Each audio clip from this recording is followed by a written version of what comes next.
Undip move forward with a new spirit and tagline, noble and valuable. This spirit must become the driving force behind all aspects of our Tridharma activities, academic, research, and community services.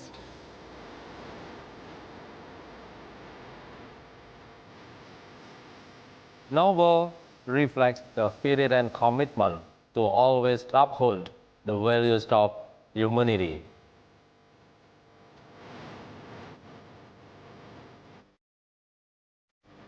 Versi ini memiliki masa yang lebih ringan dibandingkan versi yang sebelumnya.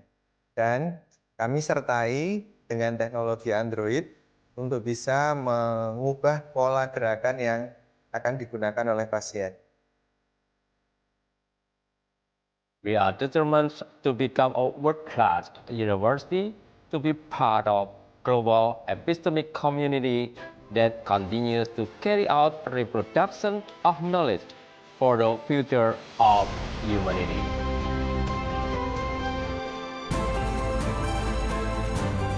Terkait tantangan global, keuangan yang stabil diharapkan keuangan domestik juga tetap solid.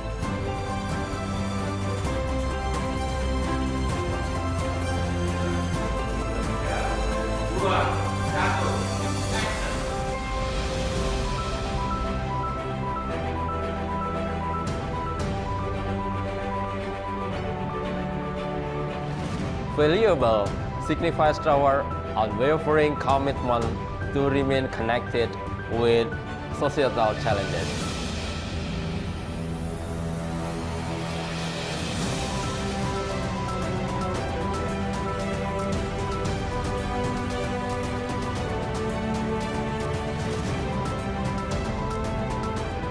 Ini air laut, ini air dari mesin desalinasi siap minum.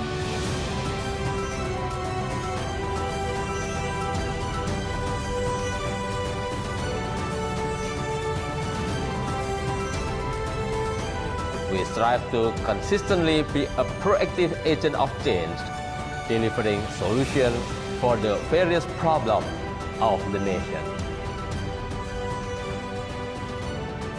Sebagai bentuk pengabdian kepada masyarakat, kami siap menyehatkan masyarakat dan memasyarakatkan kesehatan.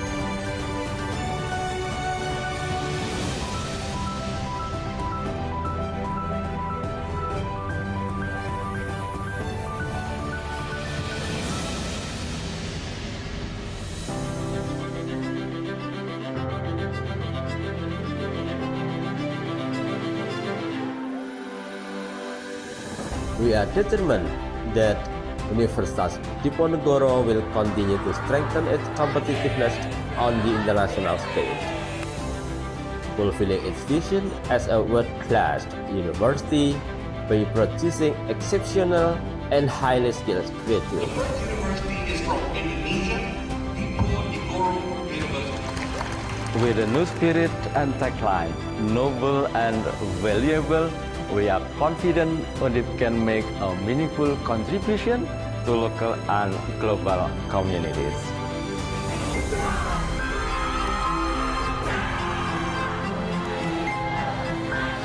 Undip Bermartabat! Bermanfaat!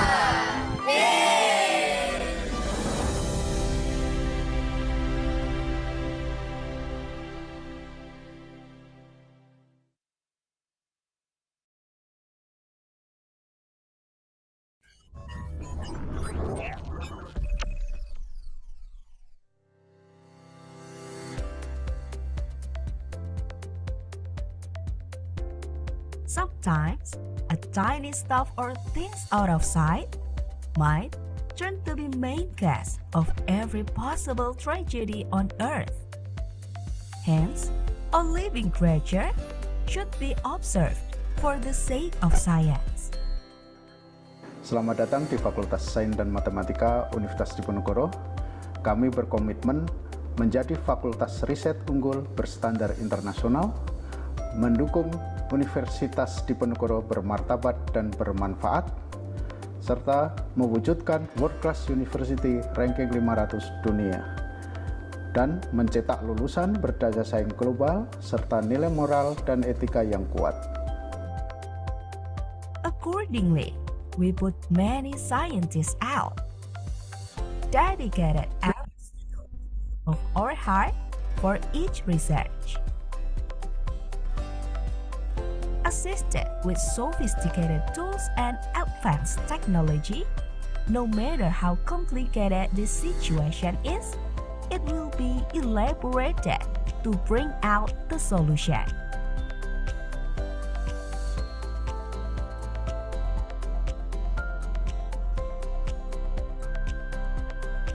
Compounds were studied, collected up to form a theory. Every single invention were integrated with another invention. Melalui integrasi yang harmonis antara pendidikan, penelitian, pengabdian, dan kemahasiswaan, kami berkomitmen mencapai standar world class university dengan keunggulan yang terukur dan berkelanjutan. Kami membangun ekosistem pembelajaran yang holistik, mengintegrasikan pengembangan akademik, keterampilan soft skill, dan hard skill. Penelitian dan pengabdian kami terpusat pada pengembangan solusi inovatif yang strategis dan berkontribusi nyata bagi masyarakat seperti mengentaskan kemiskinan, memperkuat ketahanan pangan, sekaligus mencetak generasi pemimpin yang visioner, berintegritas, dan berdaya saing global. Giving wide possibilities for new circumstances to be explored, investigating the source and resources to find out novelty, and proceeding a sequence of practicums. Cultivating collaboration, domestically as well as abroad.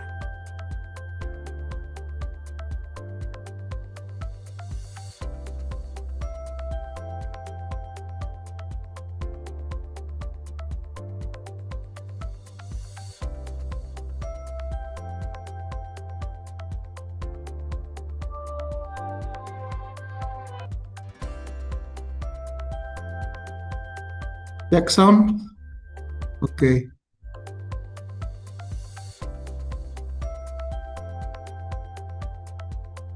Ini adalah unit produksi produk inovasi yang dihasilkan oleh Universitas Diponegoro dari Fakultas Sains dan Matematika yang berbasis teknologi plasma. Ada dua produk yang sudah dilisensikan oleh Universitas Diponegoro ke PT Dipo Teknologi, Zeta Green dan D-Ozone. Considering the wide range of science, therefore, having strong mutual relationship with as many institutions as possible is the key for any kinds of successful research. SEMEPSA Research Center ini terbuka lebar bagi semua pihak ya, yang ingin mengembangkan riset-riset yang muaranya kepada pengembangan aplikasi biomonitoring maupun juga pengembangan sustainable aquaculture. Kita sangat membuka lebar untuk kerjasama.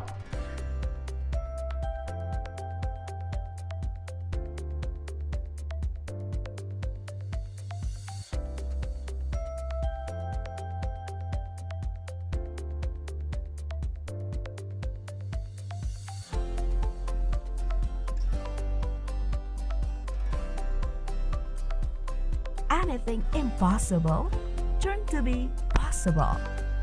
Change something insignificant into something worthy. What was only a plan transformed to be a considerable execution. Upon every lecture, whether in the classroom or in laboratory, students were driven in an embedded discussion. selama perkuliahan di sini aku ngerasa dapat banyak banget ilmu, dapat banyak banget pembelajaran, mulai dari pembelajaran di kelas bersama dosen dari sisi teorinya, tapi di sisi lain dari sisi praktikalnya aku juga dapat banyak banget ilmu melalui kegiatan praktikum yang menurut aku pribadi sangat baik sekali untuk menunjang aku di dunia kerja. Ketika aku masuk ke Smart Building ini, pelayanan yang aku dapatkan sangat baik karena staf yang lain ini sangat ramah dan siap membantu apa yang kita butuhkan. Di samping itu juga fasilitasnya sangat memudahkan kita, seperti pintu yang dapat terbuka secara otomatis dan lift yang dilengkapi dengan sistem sensor.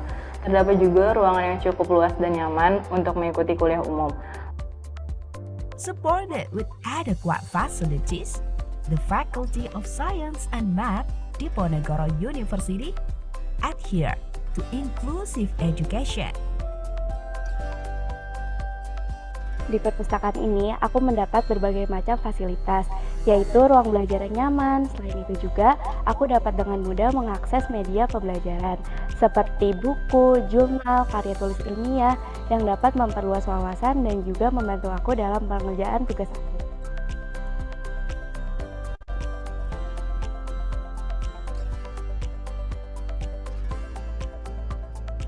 Proof by providing enrollment for disabilities.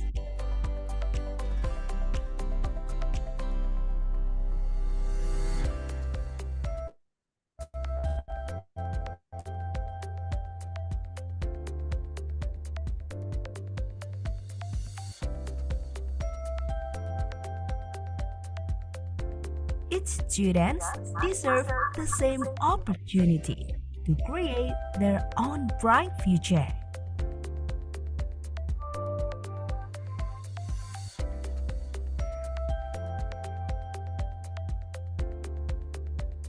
Dengan strategi peningkatan kualitas mahasiswa, optimalisasi fasilitas, dan pengembangan sumber daya manusia, kami menerapkan tata kelola efisien dan akuntabel didukung teknologi informasi terintegrasi untuk memperkuat keunggulan institusi.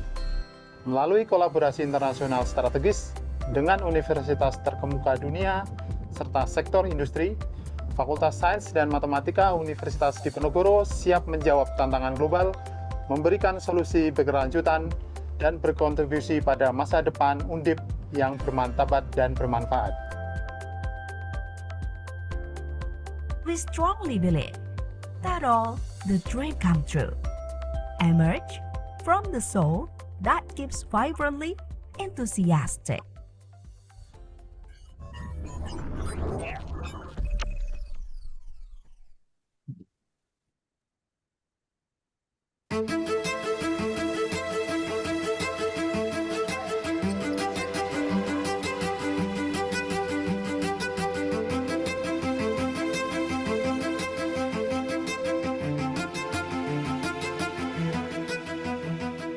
Undip move forward with a new spirit and tagline, noble and valuable. This spirit must become the driving force behind all aspects of our Tridharma activities, academic, research, and community services.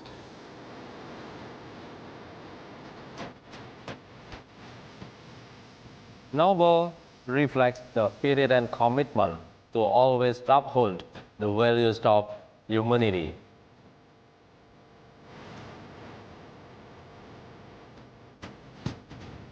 Versi ini memiliki massa yang lebih ringan dibandingkan versi yang sebelumnya. Dan kami sertai dengan teknologi Android untuk bisa mengubah pola gerakan yang akan digunakan oleh pasien. We are determined to become a world-class university, to be part of global epistemic community that continues to carry out reproduction of knowledge for the future of humanity.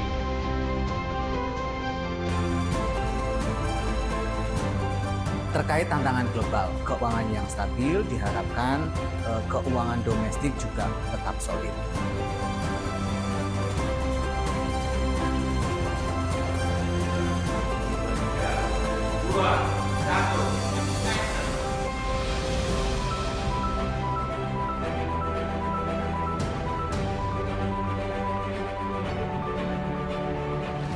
Valuable signifies our unwavering commitment to remain connected with societal challenges.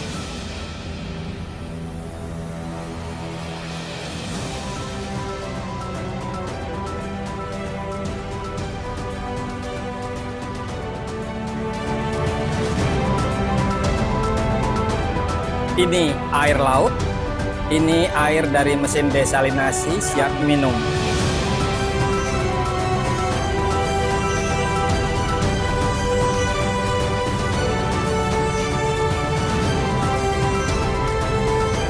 We strive to consistently be a proactive agent of change, delivering solutions for the various problems of the nation. Sebagai bentuk pengabdian kepada masyarakat, kami siap menyehatkan masyarakat dan memasyarakatkan kesehatan.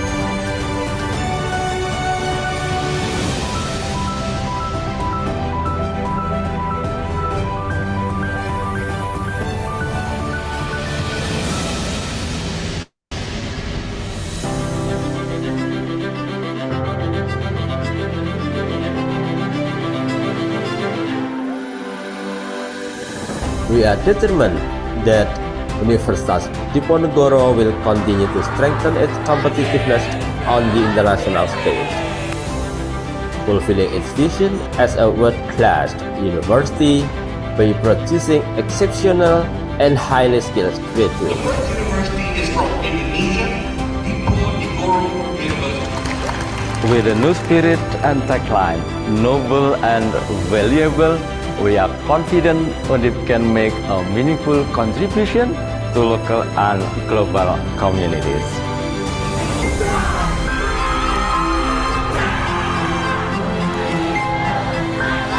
Undip Bermartabat, bermanfaat.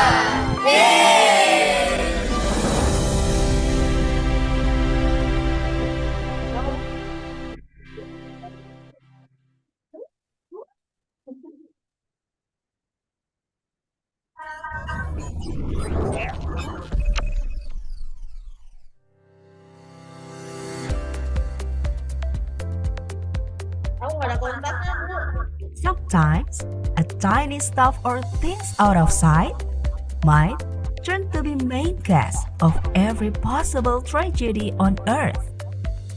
Hence, a living creature should be observed for the sake of science. Selamat datang di Fakultas Sains dan Matematika Universitas Diponegoro.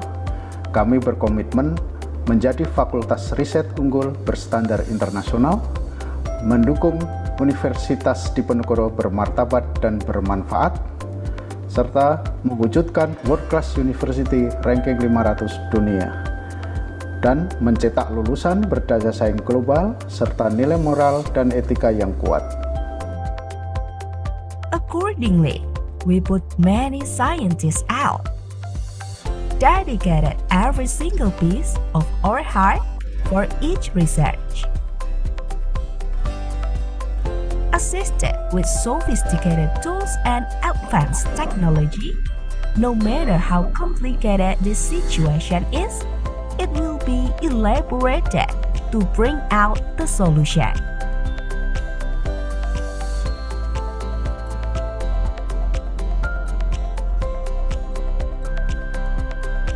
Compounds were studied, collected up to form a theory. Every single invention were integrated with another invention. Melalui integrasi yang harmonis antara pendidikan, penelitian, pengabdian, dan kemahasiswaan, kami berkomitmen mencapai standar World Class University dengan keunggulan yang terukur dan berkelanjutan. Kami membangun ekosistem pembelajaran yang holistik, mengintegrasikan pengembangan akademik, keterampilan soft skill, dan hard skill. Penelitian dan pengabdian kami terpusat pada pengembangan solusi inovatif yang strategis dan berkontribusi nyata bagi masyarakat seperti mengentaskan kemiskinan, memperkuat ketahanan pangan, sekaligus mencetak generasi pemimpin yang visioner, berintegritas, dan berdaya saing global. giving wide possibilities for new circumstances to be explored, investigating the source and resources to find out novelty and proceeding a sequence of practicums. Cultivating collaboration, domestically as well as abroad.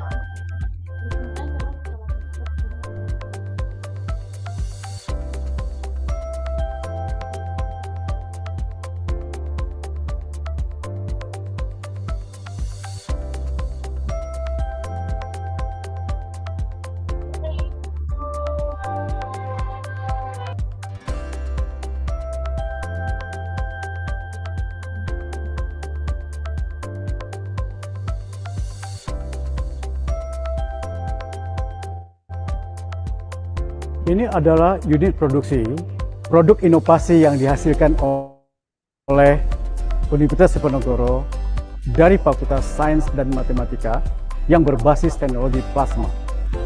Ada dua produk yang sudah dilisensikan oleh Universitas Diponegoro ke PT Dipo Teknologi, Zeta Green dan D-Ozone. Considering the wide range of science, therefore, having strong mutual relationship with as many institutions as possible is the key for any kinds of successful research. Semepsa, Research Center ini terbuka lebar bagi semua pihak ya, yang ingin mengembangkan riset-riset yang muaranya kepada pengembangan aplikasi biomonitoring maupun juga pengembangan sustainable aquaculture.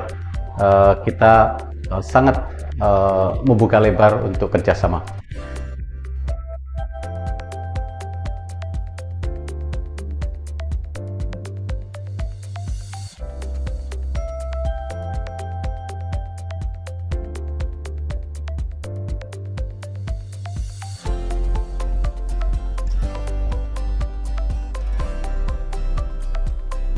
Anything impossible turn to be possible. Change something insignificant into something worthy. What was only a plan transformed to be a considerable execution. Upon every lecture, whether in the classroom or in laboratory, students were driven in unimpeded discussion.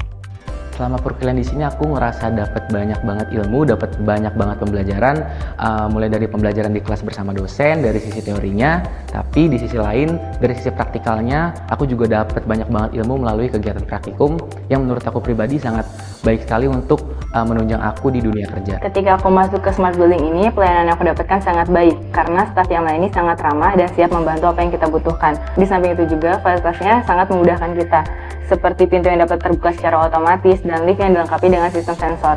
Terdapat juga ruangan yang cukup luas dan nyaman untuk mengikuti kuliah umum.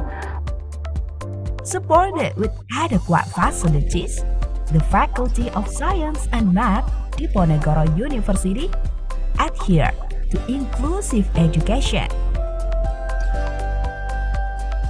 Di perpustakaan ini, aku mendapat berbagai macam fasilitas, yaitu ruang belajar yang nyaman. Selain itu juga, aku dapat dengan mudah mengakses media pembelajaran, seperti buku, jurnal, karya tulis ilmiah, yang dapat memperluas wawasan dan juga membantu aku dalam pengerjaan tugas aku.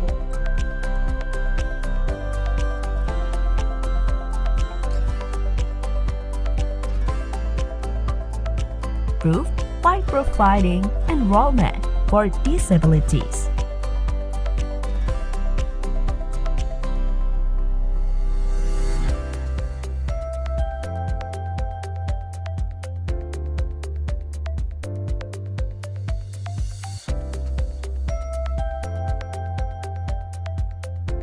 Its students deserve the same opportunity to create their own bright future.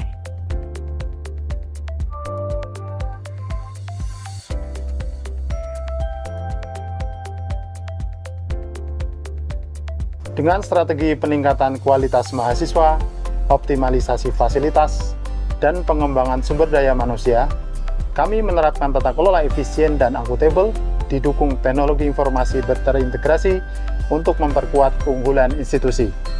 Melalui kolaborasi internasional strategis dengan universitas terkemuka dunia serta sektor industri, Fakultas Sains dan Matematika Universitas Diponegoro siap menjawab tantangan global, memberikan solusi berkelanjutan, dan berkontribusi pada masa depan Undip yang bermartabat dan bermanfaat. We strongly believe that all the dream come true emerge from the soul that keeps vibrantly enthusiastic.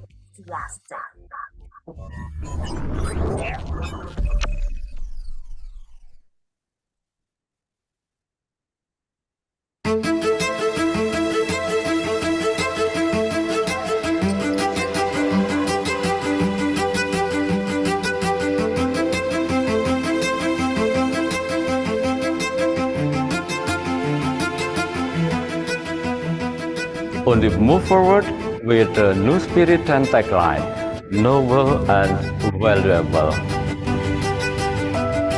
This spirit must become the driving force behind all aspects of our Tridharma activities, academic, research, and community services.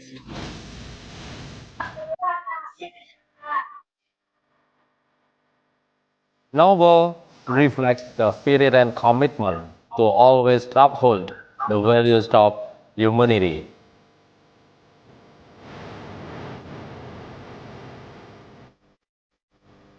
Versi ini memiliki massa yang lebih ringan dibandingkan versi yang sebelumnya. Dan kami sertai dengan teknologi Android untuk bisa mengubah pola gerakan yang akan digunakan oleh pasien. We are determined to become a world-class university, to be part of global epistemic community that continues to carry out reproduction of knowledge for the future of humanity.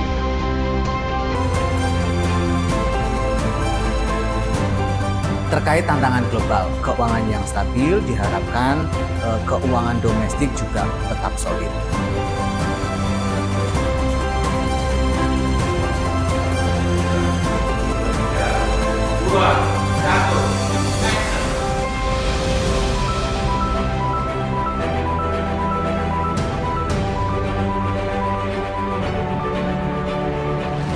Valuable signifies our unwavering commitment to remain connected with societal challenges.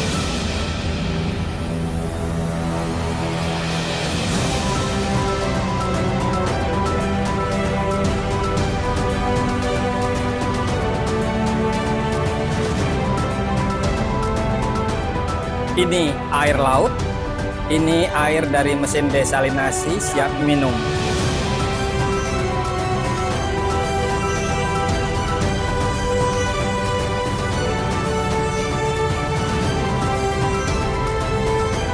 We strive to consistently be a proactive agent of change, delivering solutions for the various problems of the nation.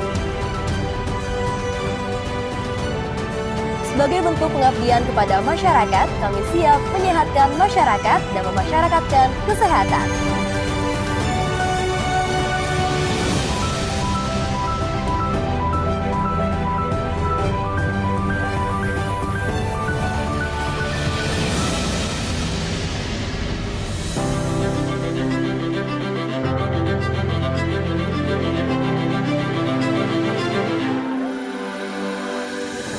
We are determined that Universitas Diponegoro will continue to strengthen its competitiveness on the international stage, fulfilling its vision as a world-class university by producing exceptional and highly skilled graduates. University is from Indonesia, DICOM University. With a new spirit and tagline, noble and valuable, we are confident Undip can make a meaningful contribution to local and global communities.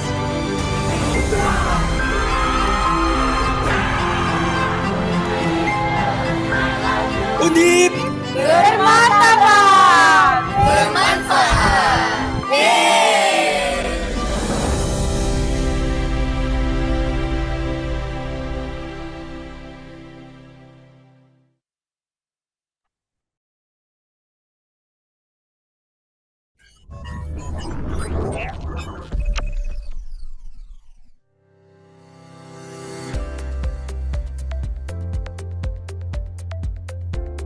Sometimes, a tiny stuff or things out of sight might turn to be main cause of every possible tragedy on Earth. Hence, a living creature should be observed for the sake of science. Selamat datang di Fakultas Sains dan Matematika Universitas Diponegoro. Kami berkomitmen menjadi fakultas riset unggul berstandar internasional, mendukung Universitas Diponegoro bermartabat dan bermanfaat, serta mewujudkan World Class University ranking 500 dunia, dan mencetak lulusan berdaya saing global serta nilai moral dan etika yang kuat. Accordingly, we put many scientists out, dedicated every single piece of our heart for each research. Assisted with sophisticated tools and advanced technology, no matter how complicated the situation is, it will be elaborated to bring out the solution.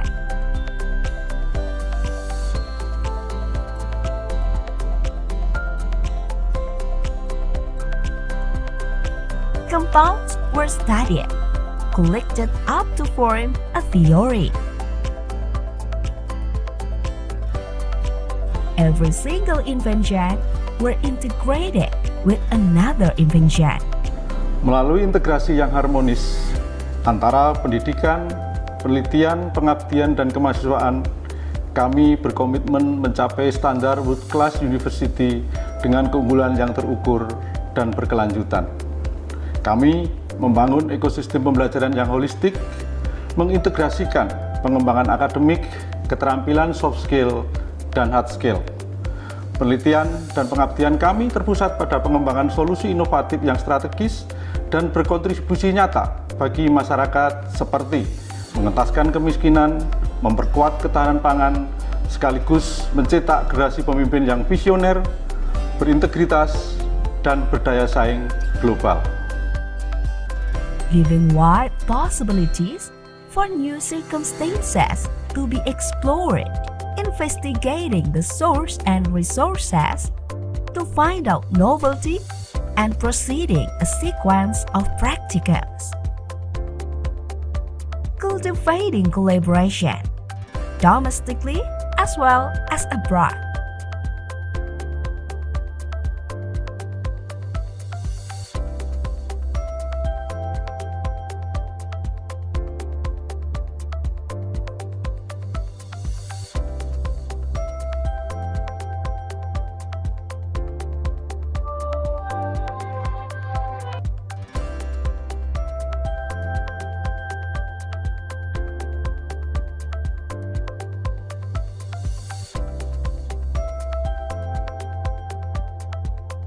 Ini adalah unit produksi, produk inovasi yang dihasilkan oleh Universitas Diponegoro dari Fakultas Sains dan Matematika yang berbasis teknologi plasma.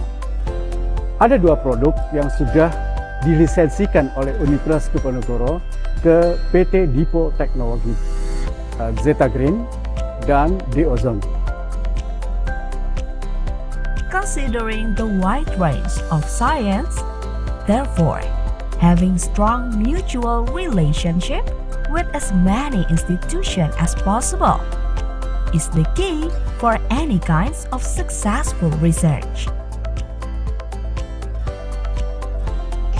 Semepsa, Research Center ini terbuka lebar bagi semua pihak ya, yang ingin mengembangkan riset-riset yang muaranya kepada pengembangan aplikasi biomonitoring maupun juga pengembangan sustainable aquaculture. Kita sangat membuka lebar untuk kerjasama.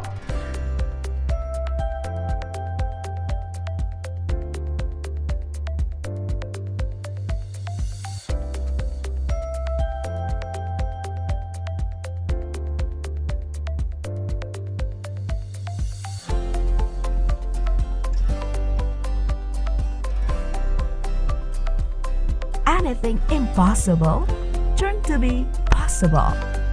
Change something insignificant into something worthy. What was only a plan transformed to be a considerable execution. Upon every lecture, whether in the classroom or in laboratory, students were driven in an embedded discussion.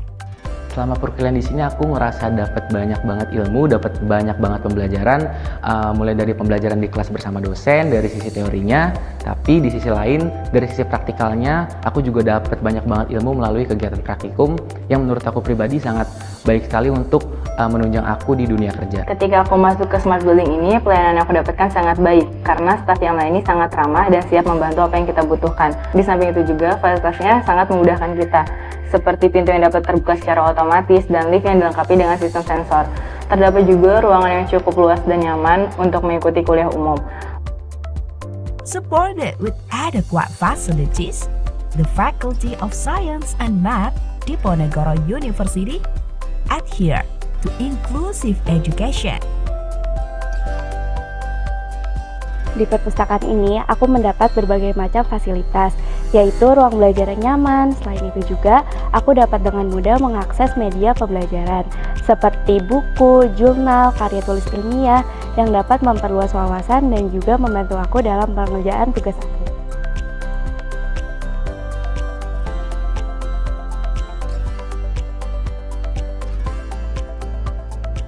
Proof by providing enrollment for disabilities.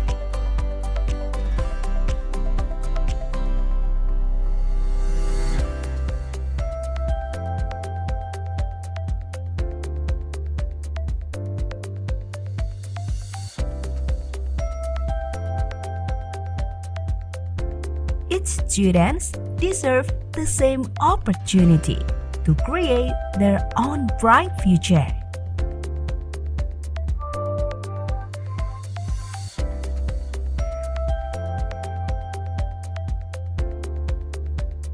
Dengan strategi peningkatan kualitas mahasiswa, optimalisasi fasilitas, dan pengembangan sumber daya manusia, kami menerapkan tata kelola efisien dan akuntabel, didukung teknologi informasi terintegrasi untuk memperkuat keunggulan institusi.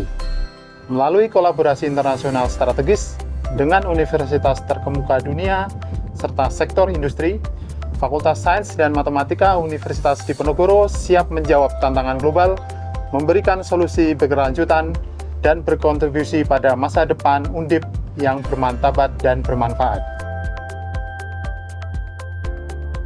We strongly believe that all the dream come true.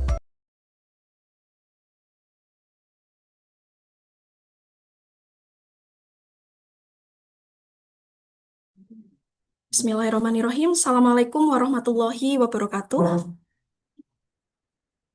Good morning, everyone. On behalf of the Department of Physics, Diponegoro University, I extend a very warm welcome to all of you, both those joining us online and joining us here in person. It's a great pleasure to see so many of you gathered today for the online summer course in Medical Physics 2025 IndoQCT for City Image Quality Measurement. We are honored to have such a distinguished group of experts with us today. Please allow me to greet our esteemed speaker from board. The first is Professor Dr. Kosuke Matsubara from Kanazawa University, Japan. Professor Dr. Yeong from Taylor University, Malaysia. Associate Professor Dr. Nur Diana Usman from University Science Malaysia, and our experts from Diponegoro University, Indonesia, Dr. Hairul Anam, Professor Dr. Wahyu Setiabudi, Dr. Panji Triadiaksa, and Arich Naufal, Master of Science. We are also delighted to have the Secretary of Physics Department, Dr. Jadmiko Endro Susino, here with us today.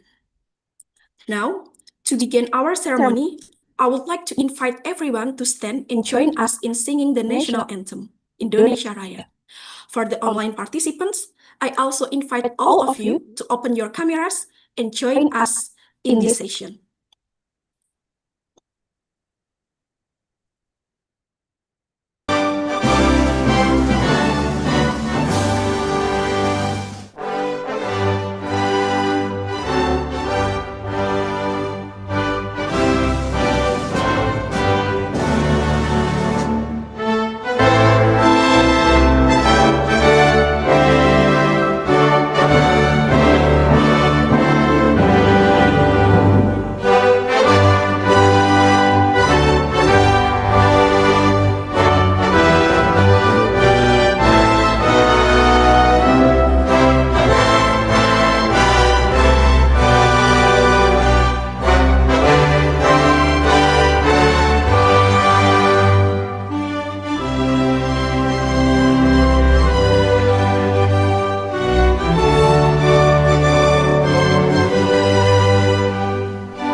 Thank you. Please be seated. Next, we will hear a report from the chairman of this event, Dr. Panji Triadiaksa. Dr. Panji, the stage is yours. Thank you very much, Ms. Rizka. Good morning, everyone. I hope you can hear my sound. Is it okay, Ms. Rizka? Okay, Bismillahirrahmanirrahim. Assalamualaikum warahmatullahi wabarakatuh.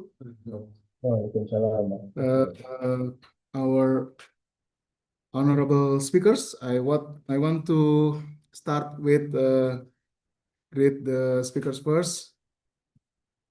The first speaker is Professor Dr. Kosuke Matsubara. Good morning, Professor Matsubara. And also Professor Dr. Yeong Hong. Professor Chai Hong. Good morning also from Taylor University, Malaysia.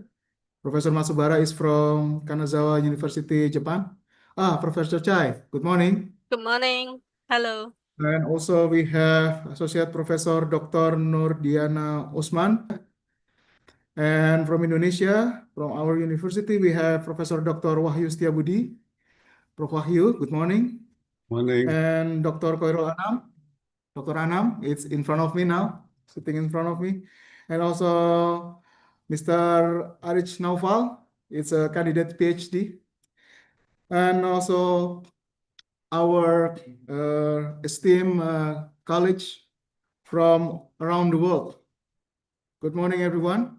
It's very nice to have you here to start the summer course in Medical Physics 2025. It's really a great honor for us to help this event and to have all of you to attending this event. Before we start, I would like to inform you and also report to you, all of you, about the preparations of today's event, and also starting from today until the next 7 days. This event, the summer course in 2025, is followed by 140 Indonesian practitioners, academic and researchers around Indonesia. So we have more than 30 provinces, and from all provinces in Indonesia, many Indonesian practitioners, academics and researchers are following this course. And also we have 136 international practitioners, academic and researchers. It's quite an outstanding achievement for us because it's a lot of participants who follow this course. We're really thankful for that. And also we have 137 Indonesian students from various universities in Indonesia joining us in this course.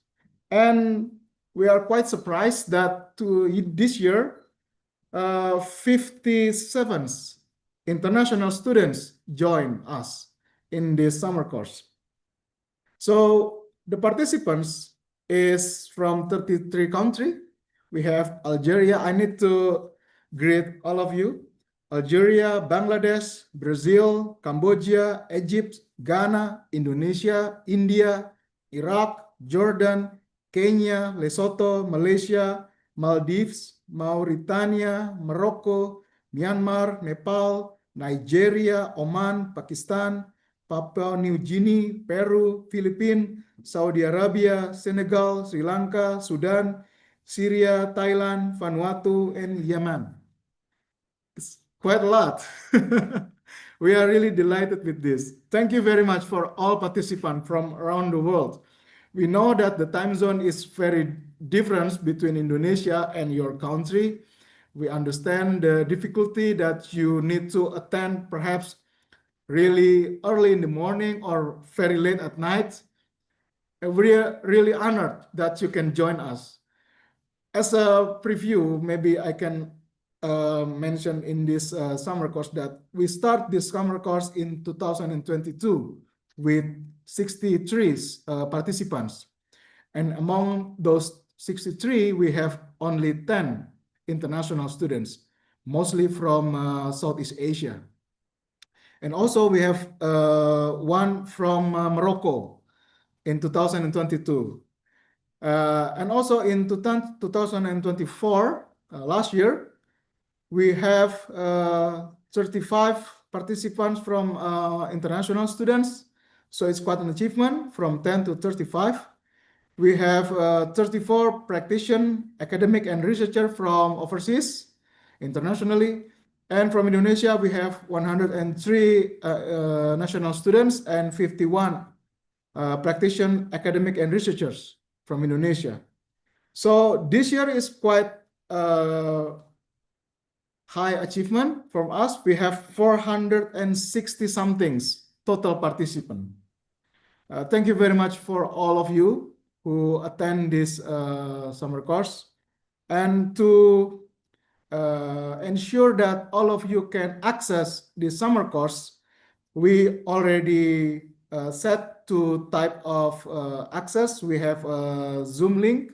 We have a Zoom platform that we use today, all of us. And we also provide the YouTube Live via Fisika Undip YouTube Live. So with this YouTube Live, all participants can access the materials and also can access the recording of the material. So because we also noticed that maybe the participants from Middle East or from American continent cannot join the whole courses on the specific time or on the course time. Maybe you want to follow the course from the recording. We already provided the YouTube live stream, and you can follow the recording from that. And we also will provide you with the module. Dr. Anam already finished the module just recently this morning. We will send you by email the link of the Google Drive that will consist of the module and also the recording, and also it will be consisted also with the PowerPoint of the speakers. So we hope that this Google Drive will be useful for all participants throughout the course and can be used for the material for the last session's evaluations. So this year, we would like to inform you that for those participants who want to have the certificates of attendance or participations of certificates for the summer course, we set final evaluations that all participants can follow. The evaluation will be online. We still already have the form. We will share you the form at the end of the course. And then it will be, the durations of the evaluation will be limited, but not in the short period. It will be around several hours. You can follow the evaluations. And then if you get 60 points or above, then we will grant you with certificates. But don't worry, if you fail the evaluation for the first time, you can try it again. You can try it again until you pass. Doesn't matter. I mean, you can try it for 2 or 3 times. Doesn't matter for us. As long as you can follow the detailed evaluation process, we will inform you further on.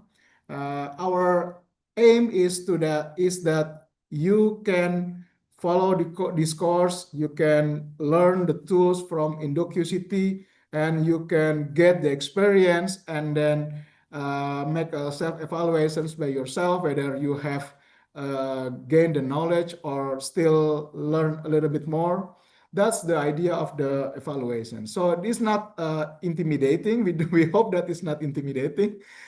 We just want to have a whole story, a big story, that this course, the summer course in IndoQCT for city image quality, will be beneficial for you. And then we hope that we can receive feedback from you about the material, the quality of the material, whether it's difficult or not. We hope it's not that difficult.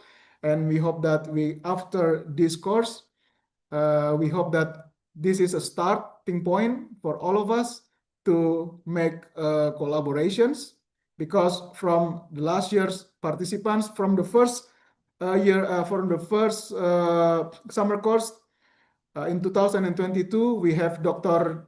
Nurdiana as our participants, and also Dr. Badre, Muhammad Badre as our participant. And at the second summer course, Dr. Diana and Dr. Badre becomes the speakers.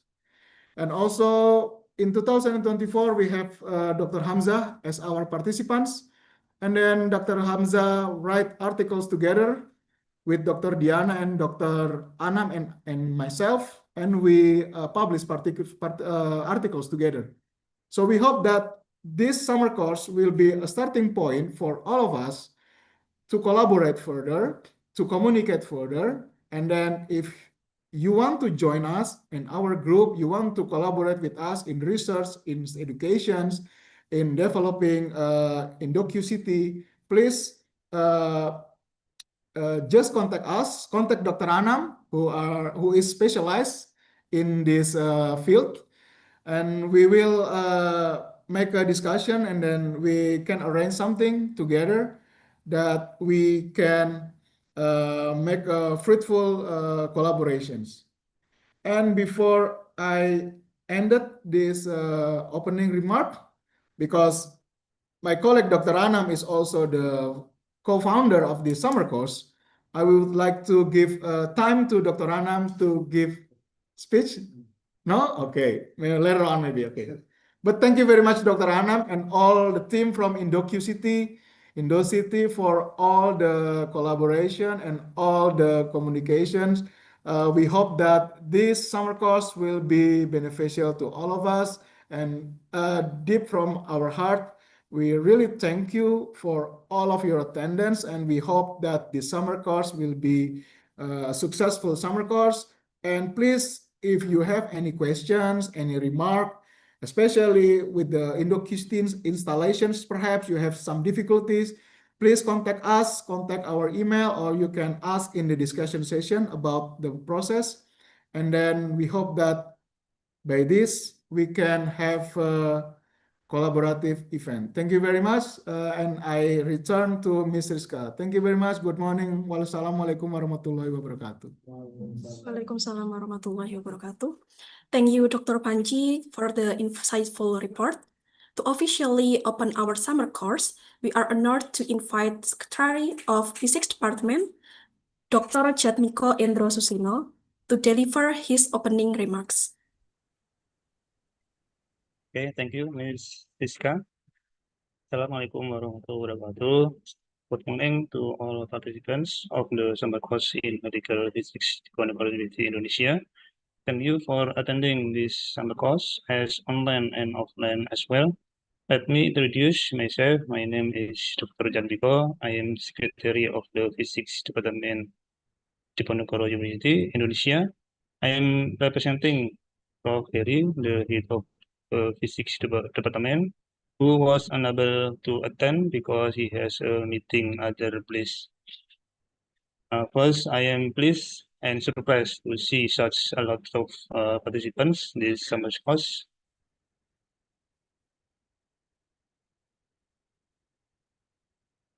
Sorry.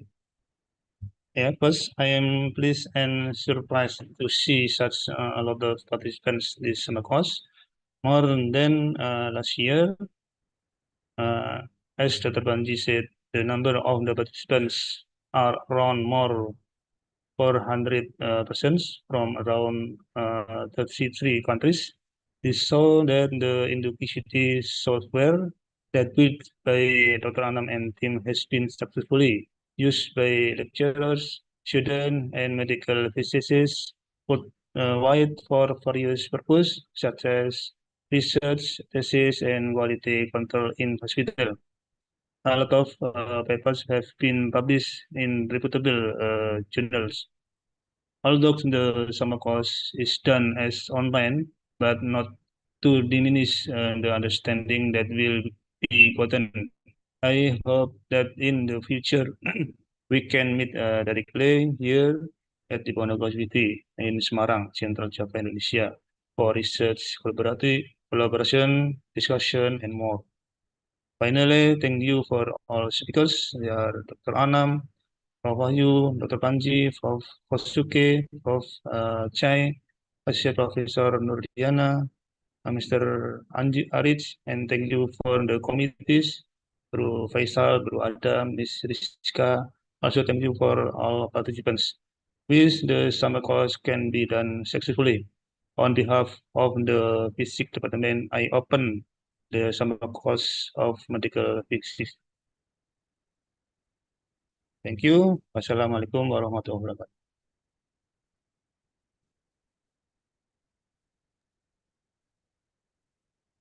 Okay, thank you so much, Dr. Jatmiko, for your inspiring words. We have now officially opened the online summer course in Medical Physics 2025. To capture this special moment, we would like to invite all participants, especially those joining us online, to please turn on your cameras for a group photo. You can refer to the virtual background in the chat Zoom, so we can capture this special moment in this morning.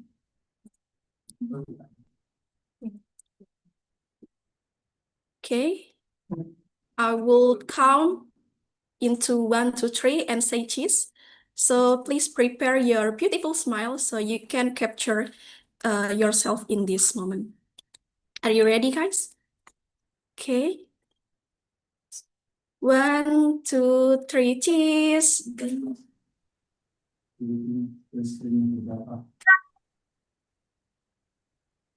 Okay, next slide. 1, 2, 3, cheese.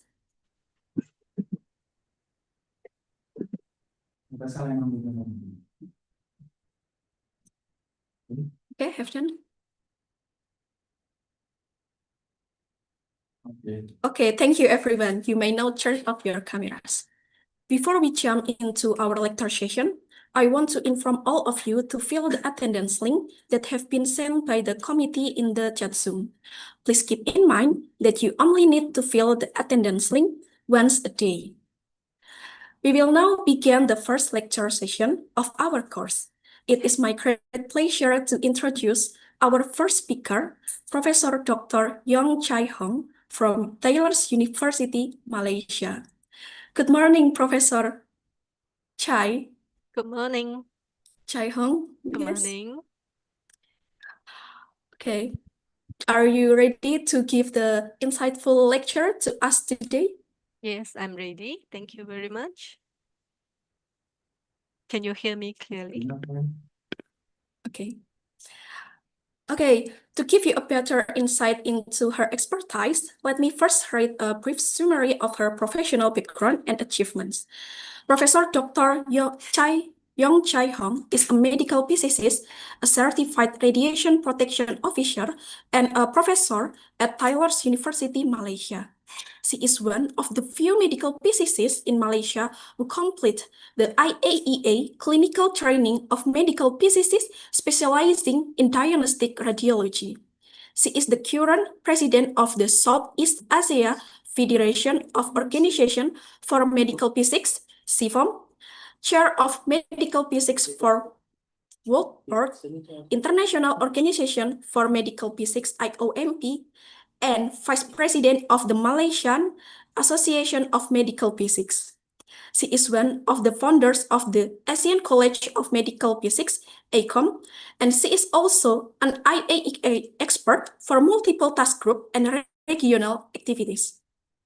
She was the recipient of the International Union of Pure and Applied Physics IUPAP Young Scientist Award 2021, being the first Southeast Asian to receive this prestigious award. She also received the CIFOM Young Leader Award 2017 and Taylor's University President Award 2019. She currently owns 4 patents and has published more than 76 journal articles, 2 academic books, and 2 book chapters.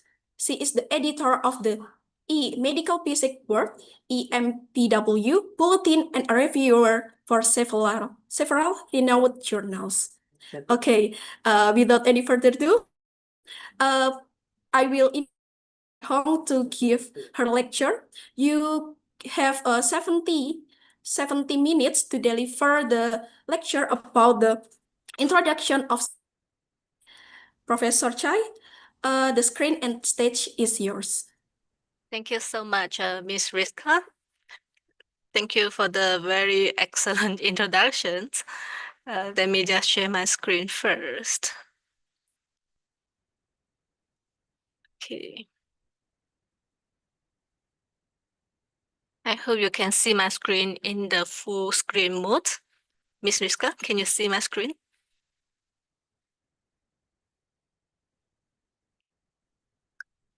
Yes, Okay. Miss. Okay, thank you. Thank you very much. Yeah, so good morning and salam sejahtera, selamat pagi to everyone. It's a great pleasure to be here today, and I'm really happy to see so active participation from the participants around the world. So I also would like to congratulate the Department of Physics of Faculty of Science and Mathematics, Diponegoro University. I hope I pronounced it correctly. Especially Dr. Anam and also Dr. Banji and the committee for the invitations. So I will just start with my presentations with a very basic topic, but it's important before we can delve deeper into other topics in CT scan. Right. So Miss Rizka, if I can ask for a small favor. Yeah, so because I'm always go beyond time, so please stop me whenever the timing is reaching, please stop me. Okay, never mind. Okay, thank you, Miss Rizka. Right, so I believe all of us here are medical physicists, and I will not go into the basic physics, okay, about X-ray, but we will go straight to the CT technology. So this is the learning objective for today. So you will have two lectures today. So I will cover the first part, which is to understand the basic principles of CT imaging.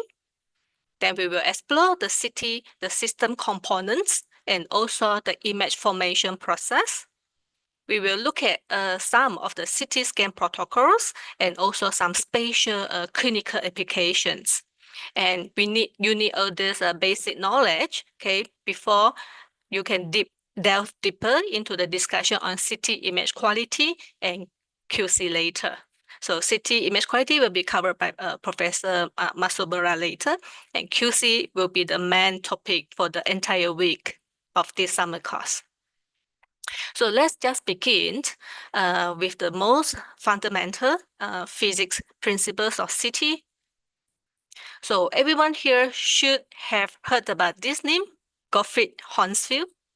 Right, I highlight the Honsfield here because you will see this term in CT imaging. Okay, you must be familiar with Honsfield unit, or we call it CT number. So now you know why we call it Honsfield unit. Okay, it's actually come from the name Gottfried Honsfield, who is the inventor of CT scanner.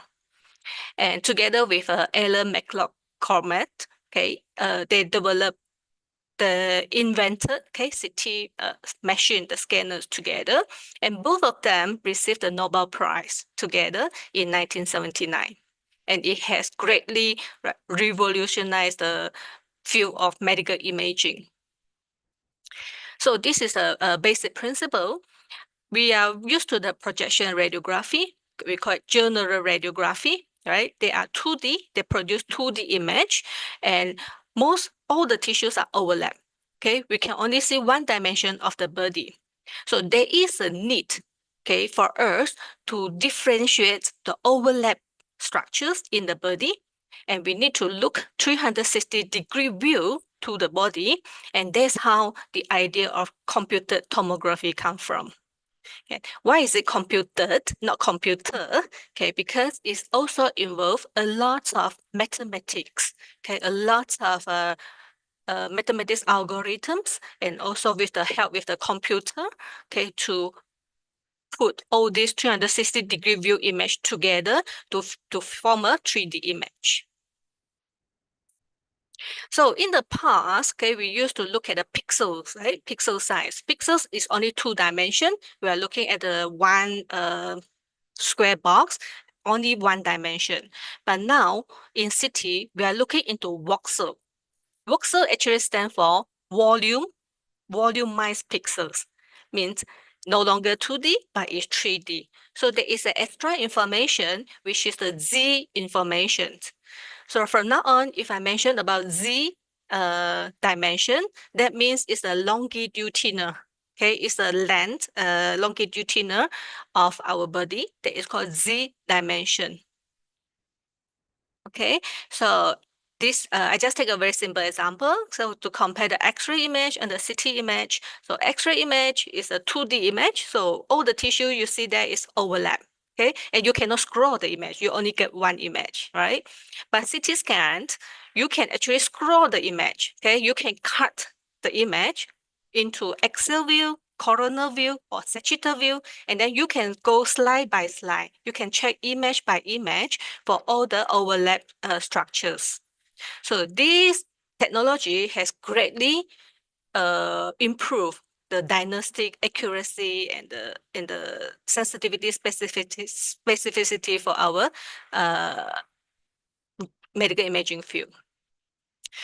Okay, so a little bit of history. So how CT scanner comes into today, right? It actually, of course, is developed for many generations. So from the first generation, it's very simple design, okay, of the system. So we use an X-ray tube, but the X-ray tube only produces a very narrow pencil beam. Pencil beams means like very sharp line, and there is a very small detectors there. And when the X-ray shoots on the detector, it will form one image. And then it has to scan through the body, okay, to finish up the lateral view. Then before they move to the next angle, and then scan again, then next angle, then scan again. So that is called a translate, rotate method. So of course, it produces a low resolution image and take very long acquisition time. Then we have evolved, right, to second generation. So second generations, the beam is bigger now, so but still narrow, okay, narrow fan beam, and there are multiple detectors. So at least now one projection, one exposure, we get multiple images, so we don't have to rotate so long. So it's faster and also improve the image resolution. Then the third generation is where the curved array detectors comes in. Okay, and this is the design of most of the modern CT scanners nowadays. So this marks the very important landmark in CT scanner development. So now instead of just a few detectors, right, we have multiple detectors and they are in the curved shape. So we can call it as ring detectors, and they are opposite the X-ray tube. And this X-ray tube and this detector array, they will rotate together 360-degree view surrounding the patient body. So it's faster and also the image resolution is much better. Then we have fourth generation. Okay, I'm not sure you've seen this or not. So this design basically is to have the fixed ring detectors. So it's 360-degree, you got the ring detectors, and only the X-ray tube is rotating. Okay, the idea is good. Okay, however, it's very expensive. Okay, you need so many detectors, 360 degrees surrounding the patient body, and then you take the images. Okay, so among all, the third generation CT scanner stand out. Okay, and this form our modern CT scanners nowadays. And not only that, we have fifth generation. Okay, so fifth generation is actually the electron beam CT. So instead of using the X-ray tube and the detectors, now we actually produce the electron beam directly from the electron guns here. Okay, it's just like a linear machine, right?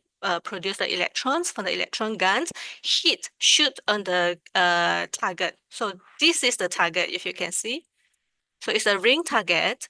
So the electrons will hit on the target, and once electron hits on the target, it will produce X-ray. Okay, so this depending on which part of the body we want to see. So we use the magnetic steering, okay, to steer the electron beam, and this can be done very fast. Okay, we call it ultra fast. So it's a very advanced technology. Okay, it's very good for cardiac imaging because of very fast acquisitions. Okay, however, again, very expensive, right? So, and also very bulky. It's you need a big space. You have seen the Linac how the linear system is, and also like particle accelerator. So it's a similar concept. So you need a large space and expensive technology. Also, if compared to multi-slicity, the third generation just now, it actually produced slightly lower spatial resolution. Okay, because they take a fewer slices per scan. So again, out of all these generations, still the third generation's scanner stand out.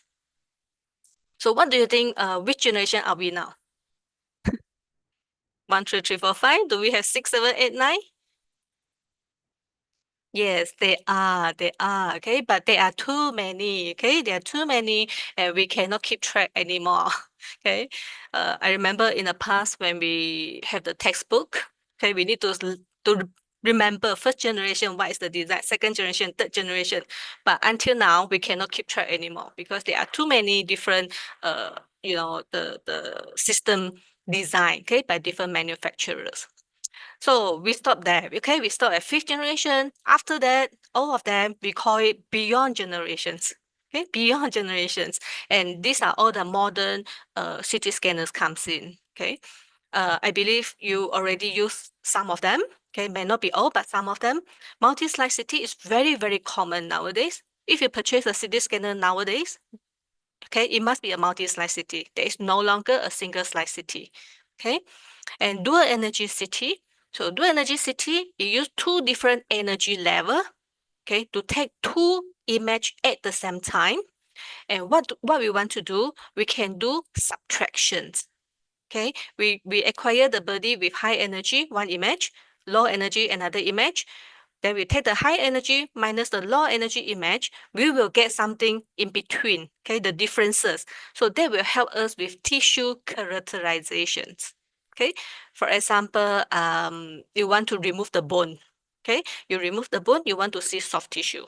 Okay, so it's possible to do this under the dual energy CT scanner.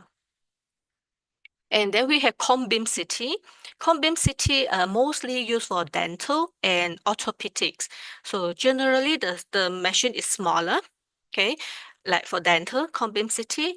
So at one shoot, the beam is wide open, okay. And orthopedics, you might see some smaller, the CT scanner, okay, used in the OT room. Okay, so those are so-called cone beam CT. Or basically, they can just use the C-arm and then rotate for 360 degrees. That is also considered as cone beam CT. Okay. And last but not least is the most recent one. Okay, it's the most advanced one. It's called photon counting CT. Okay, and I have to emphasize that this one is a totally different technology. Okay, it's no longer using the same technology that we are familiar with in multi-slide CT. Okay, because the detector is different, the image processing is different, and also the applications are different. Okay, but of course, it's produced very excellent image. Okay, colorful image, excellent resolution of the tissues, and you can even choose, you know, for different type of tissue, will have a specific image. So you have image for soft tissue, you have image only for the blood, you have image only for the bone, you have image only for the skin, for example. So it's the current technologies. Okay, but machine, of course, is very expensive. And in Southeast Asia, I heard Thailand is getting one. I'm not sure. I think they already got it in Thailand. Indonesia, I'm not sure. Okay, maybe you can tell me later. Malaysia, we don't have. Yeah, so it's still very new technology. So this is just a summary. So if you are interested, the slide will be shared. So this is to compare among different generations, what are their benefits and what is the scanning time. Okay, now let's move on to the CT components. This is very basic diagram, but it's important. So CT, we call that as a gantry, right? It's a 360 degree, looks like a donut. We call it as a gantry. There is a CT gantry. So inside the CT gantry, there is X-ray tube. After the X-ray tube, there will be a filter, okay, to filter out the low energy X-ray. And then there will be collimator. So collimator will shape the beam size. okay, then only we will get the X-ray exposed to the patient's body. And opposite the X-ray tube, there is an array of detector, and they are in a curved shape. So how wide is the detector? How long is the detector? It depends on the manufacturer. Depends on different models, okay, and also depends on your budget. Okay, so that will determine how many slices, okay, is your CT scanner. How good is the resolution of your image, and also what application can you do? Okay, can you do dual energy subtractions? Can you do virtual spectroscopy, for example? So it all depends on this detector technology. Okay. So the X-ray tube is very similar. It's the same as the one used in general X-ray. Okay, except that we need a high generator, high voltage generator. So we have to make sure that behind or outside the CT scanner room, you have a generator room, okay, to house the generator to produce high voltage. And because of producing high voltage all the time, and also it's rotating anode, so we have to consider the tube loading. Tube loading means if you keep expose the X-rays, if you keep running the X-ray tube, the X-ray tube will heat up very fast.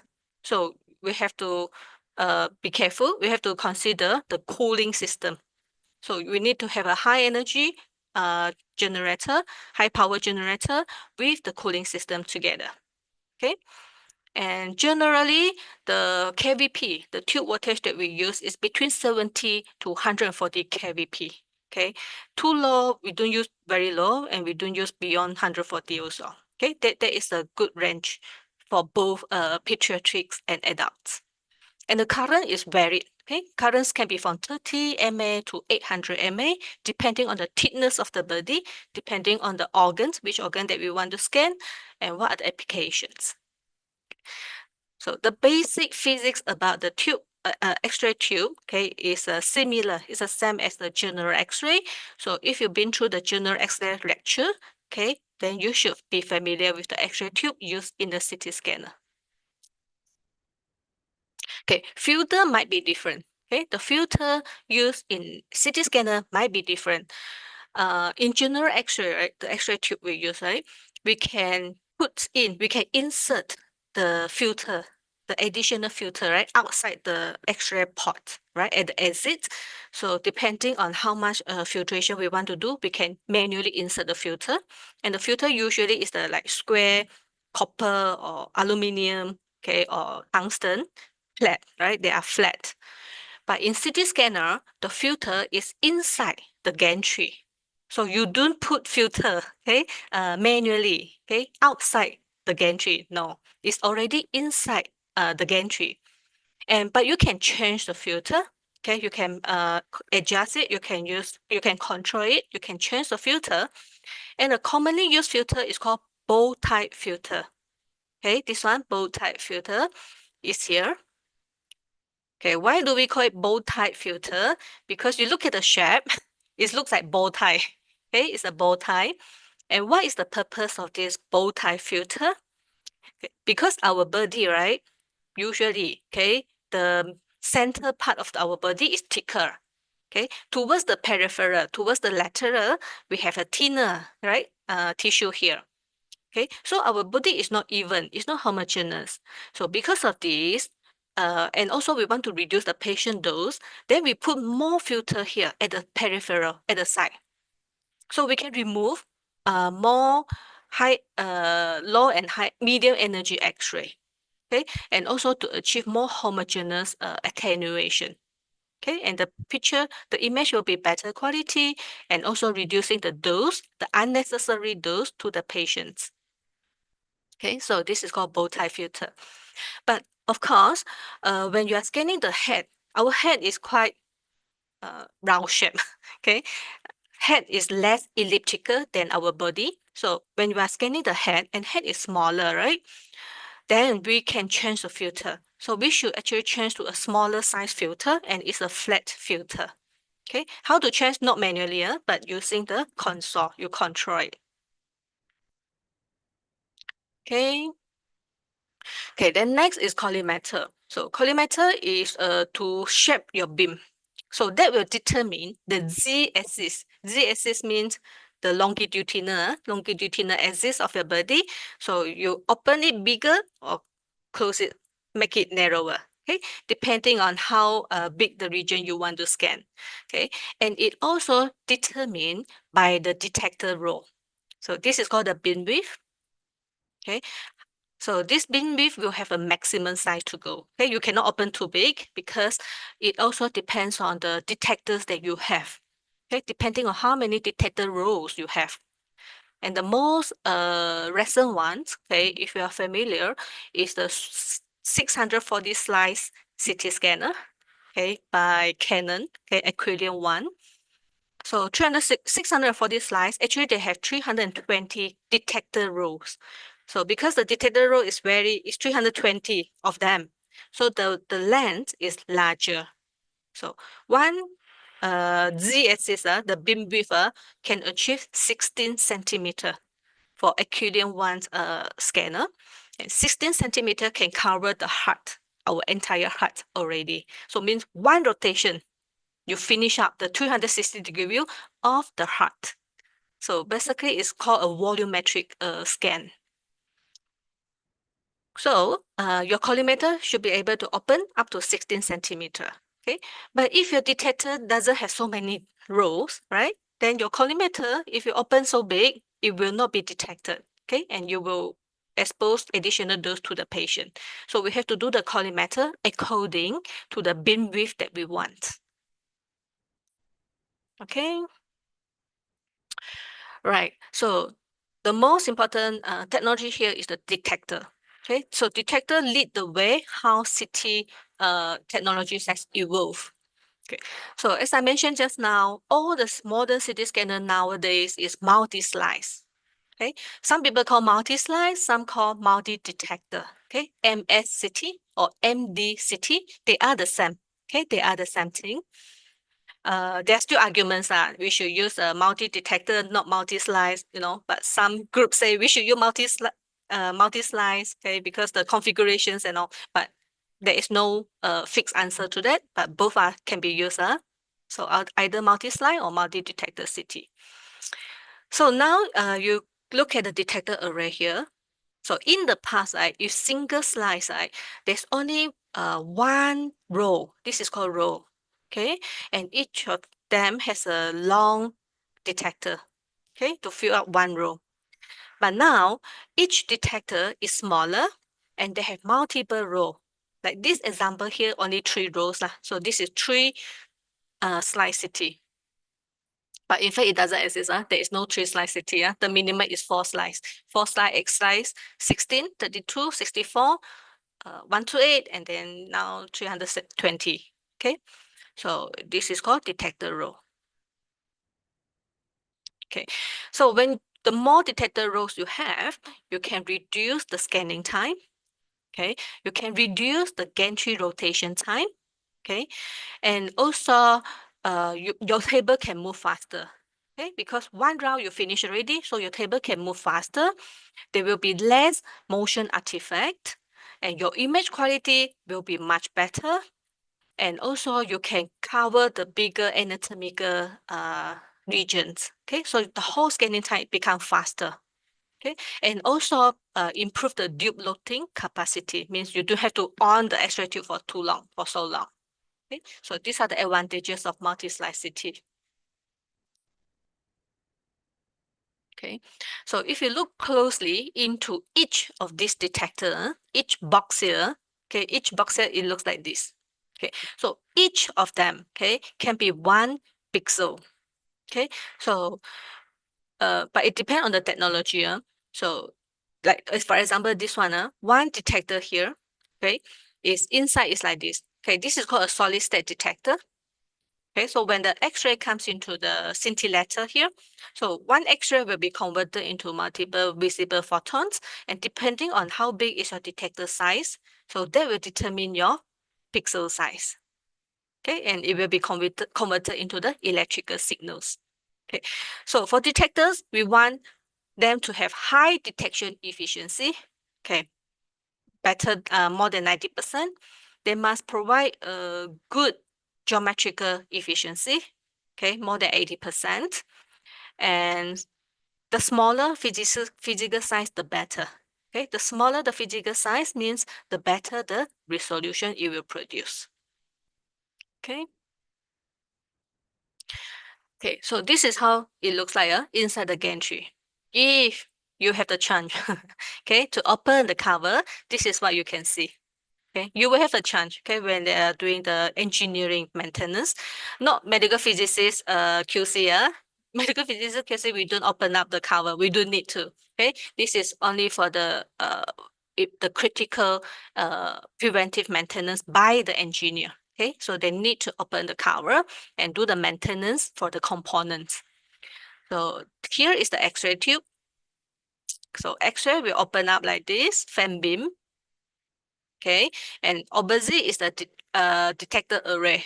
Okay, it's a curved array like this.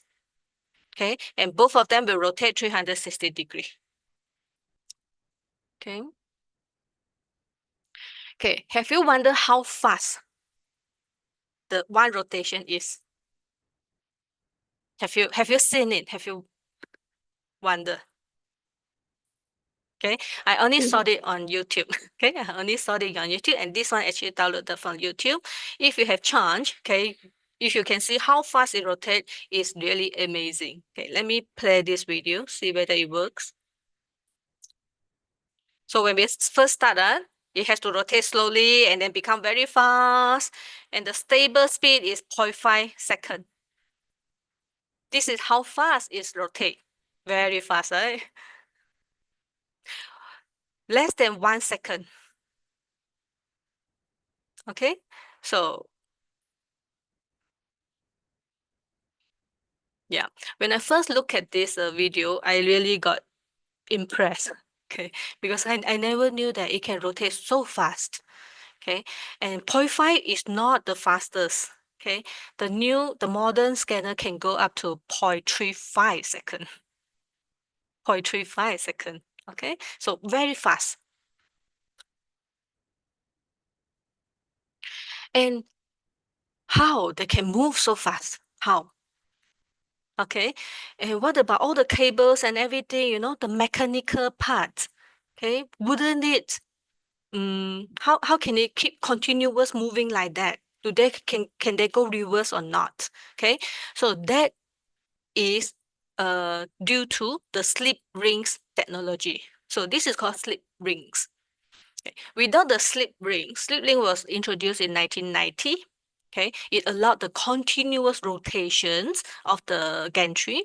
Okay. Without it, right? Without it, you imagine we need to have a lot of cables. We need to have a lot of wires, right? Inside the gantry, the wires, it's not possible to keep rotating for 360 degrees. Okay, the wire will go haywire. Okay, so we can't do that. So this is called slip rings technology. So if you can see this image here, the top image here, okay, so this slip ring is a conductive rings. So they are actually cables, okay, but they are static, they are in a ring form, and they are connected to the power supply. So we call it brush, okay, this is brush. So if you can see the pictures here, there is a brush here, brush block. There's another one here. Okay, they probably another one. Okay, so this brush is the one that provides energy, power, or information, data to the CT scanner. Okay, so they use this technology very clean, right? Very clean, very smooth. There is no wires go here and there, not much cables going here and there. Okay, these whole things are the cables. Okay, and we use it to not only just to transfer power, but also to transfer data. Okay, so there are electronics connected to it. It's called brush. So the brush will send the signals to the CT scanner and also receive signal and send to our computer from here. Okay, it's an advanced technology. So since then, since we had the slip links technology, then now the gantry can keep continuous rotating and rotating at very fast speed. There is no need to start and stop the rotation. Okay, you know, in the past, after one rotation, we need to stop and then reverse, and then go to the next and then scan again and then stop and then reverse. Okay, because the cables are inside there. So now that's how we can achieve a very, very fast scan time up to 0.3 seconds.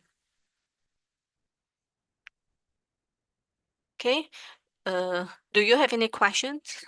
If you have questions, please stop me anytime. Or if you want me to explain further, please just feel free to stop me anytime. All right. So if not, I will just continue talking. Right. So this is the gantry tilt. Okay. I like to highlight this one because not many people are aware that our gantry can actually be tilted. Okay, but not 360 degree. Okay, only certain angle. For example, this one can tilt plus 30 degree to minus 30 degree. Okay, so why do we do that? Why do we want to do that? Okay, it actually is to avoid the dose to the sensitive organs. For example, the eye lens. Okay, if we are doing the head scan, right? If we don't tilt the gantry, of course our eyes will be inside the beam, right? If it's a 90-degree beam. So because we want to avoid the eye lens, and you know eye lens has a very sensitivity towards radiations, right? And the eye lens dose, threshold dose already reduced, okay, from 150 to 20 millisieverts. So in order to avoid the eye lens, you can tilt the gantry, okay, so that your beam is like that. You only want to look at the head, okay, only want to look at these regions. Okay, so this is also an important parameters. Okay, sometimes we forgot, sometimes. Okay,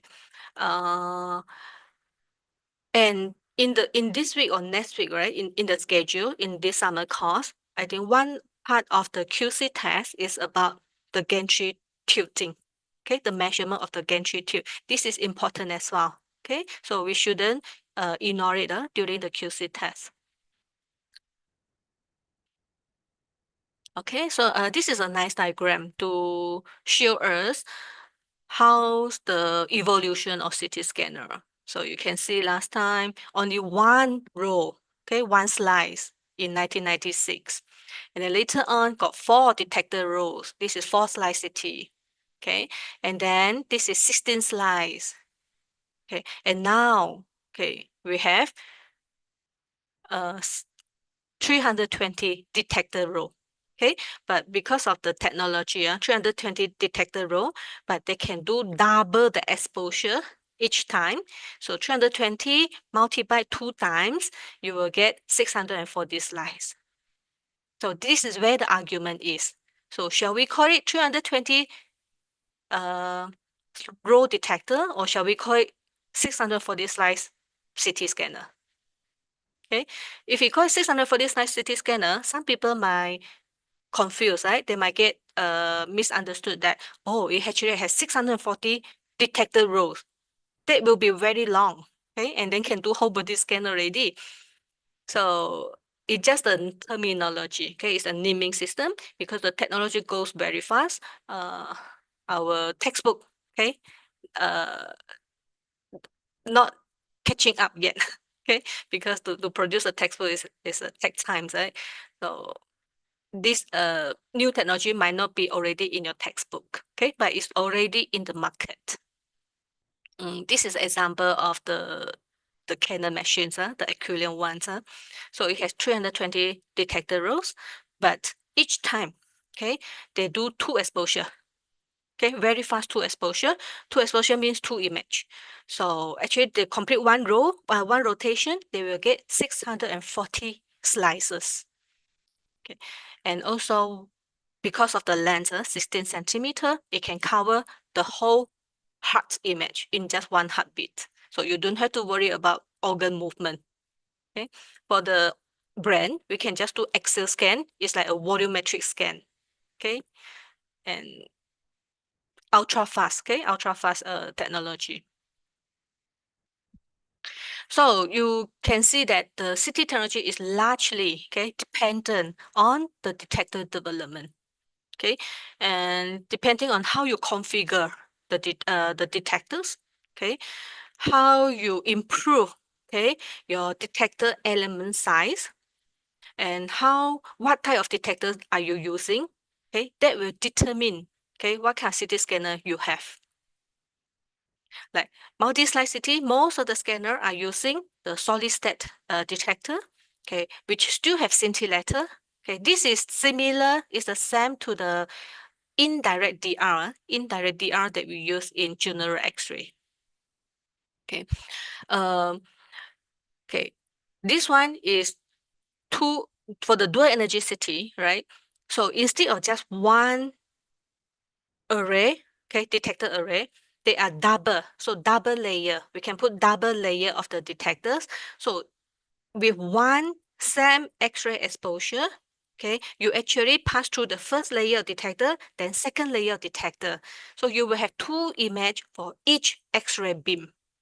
Okay, so that is to produce so that you have two separate image, with different energy, and then you can do the subtraction again. Okay. So this is used in some of the manufacturers' models. I think the Siemens one is using this. Okay, they have dual layer detector. Okay, and the photon counting that I mentioned just now. Okay, photon counting. This is not the real photon counting machines, but this is called spectral CT. Okay, so basically they have the different type of detector. It's a direct conversion. It's similar to our direct DR in general X-ray. Each X-ray beam is one dot. One straight line is one dot. One straight line is one dot. One straight line is one dot. Okay, and because of that, right, each of them, each X-ray beam, right, will be recorded, and the detector will detect what is the energy of this X-ray beam. Okay, so they know the incoming X-ray energy, and then attenuated, and then the outcoming X-ray energy. And by doing that calculation, they will know what tissue density, or what tissue attenuation for each single beam. And because of that, we can easily select. So because X-ray is a spectrum, right? It's a brainstorm spectrum like this. So you can easily select you want the image that acquire a low energy. Okay, low energy means it's a soft tissue, right? So you just want to look at soft tissue, then you just select your image from here. If you want to look at bone, right, more details in bone, then you should select the image from here. Okay, the high energy X-ray. Each of them, the image looks different. Okay, so that is a so-called photon counting technology. Okay, but we are not covering the photon counting today because it's I don't want to mix up with our current MSCT that we are aware of. Okay, so let's go back to the detector configurations. Okay, the detector not always have to be the same size. Okay, it can be in different sizes. For example, okay, number A here is the same detector size, means 1.25 mm, each of them, same. Okay, so if you have 1, 2, 3, 4, 5, 6, 7, 8, 9, 10, 11, 12, 13, 14, 15, 16, right? You have 16 detectors, and each of them is 1.25 millimeters. So 16 times 1.25 millimeters, you will get 20 millimeter beam width. Okay, and then this one, if you have you have 8, okay, 8 detectors. If you do collimation, okay, you collimate to 8 detector here, then you will get 10 millimeter beam width. Okay, this is very direct calculation, but okay, the modern machines, they have different type of configurations. Okay, like this one. So because the beam is our X-ray beam is a fan beam like this, they open up, right? So the ISO center, we need more details for the center. So in the middle, in the center part of the body, we need higher resolution. So the detector size is smaller here. Okay, this is 1.5, and then 2.5, and then towards the peripheral is 5 mm.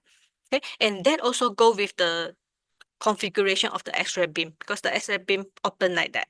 Okay, so different manufacturer, they will design it differently. Okay, so now it's no longer just how many detector multiply the size because the size are different. Okay, like this. Okay, so GE use the same detectors element size. Okay, so if 64 slice, they have 64 detectors, so 64 times this one. Okay, if they have a 32 and 32 times this two detector together is 1.25 mm. Okay, Toshiba is like this. Then Siemens is different. Okay, so there are different design, different configurations, and there are different methods. Okay, to arrange the detector array. Okay, the simple one is called matrix array. Okay, matrix just like this lah, matrix array. Okay, hybrid array. Okay, hybrid array you can have a bigger detector size at the peripheral, and then towards the center, towards the middle, you use a smaller detector element size. Okay, or you can use adaptive array as well. Adaptive means it can change. Okay, it can move one. So it depends on the manufacturer. Okay, and this is important because sometimes the technology go very fast, right? And what we learn in the textbooks might be not sufficient, okay, to cover the current technology. So an important message here is we need to, for every scanner model, right, we need to understand, okay, the configurations. Okay, most important is the detector configurations because the X-ray tube is the same, the gantry is the same, is the detector configuration, how they arrange the detectors. That is important, okay, because that will produce different type of spatial resolution. It will produce different beam width and so on. Okay, so important message here is we have to go through the training course, okay, or we have to read the user manual, okay, be familiar with that particular system before we start doing the QC. Okay, if you just follow the standard textbook, right, sometimes you might not, it might not be applicable, okay, because technology goes too advanced already. Okay, like the 2-layer detectors or the dual source CT scanner. So they will have different configurations. We need to read the user manual. The best is go through the training, right, together with the engineers and also the users, the specialists, to understand the system. Okay, so to use the system, we must really understand the system. We must be familiar, okay, with the physical configuration. Then only we can do maintenance.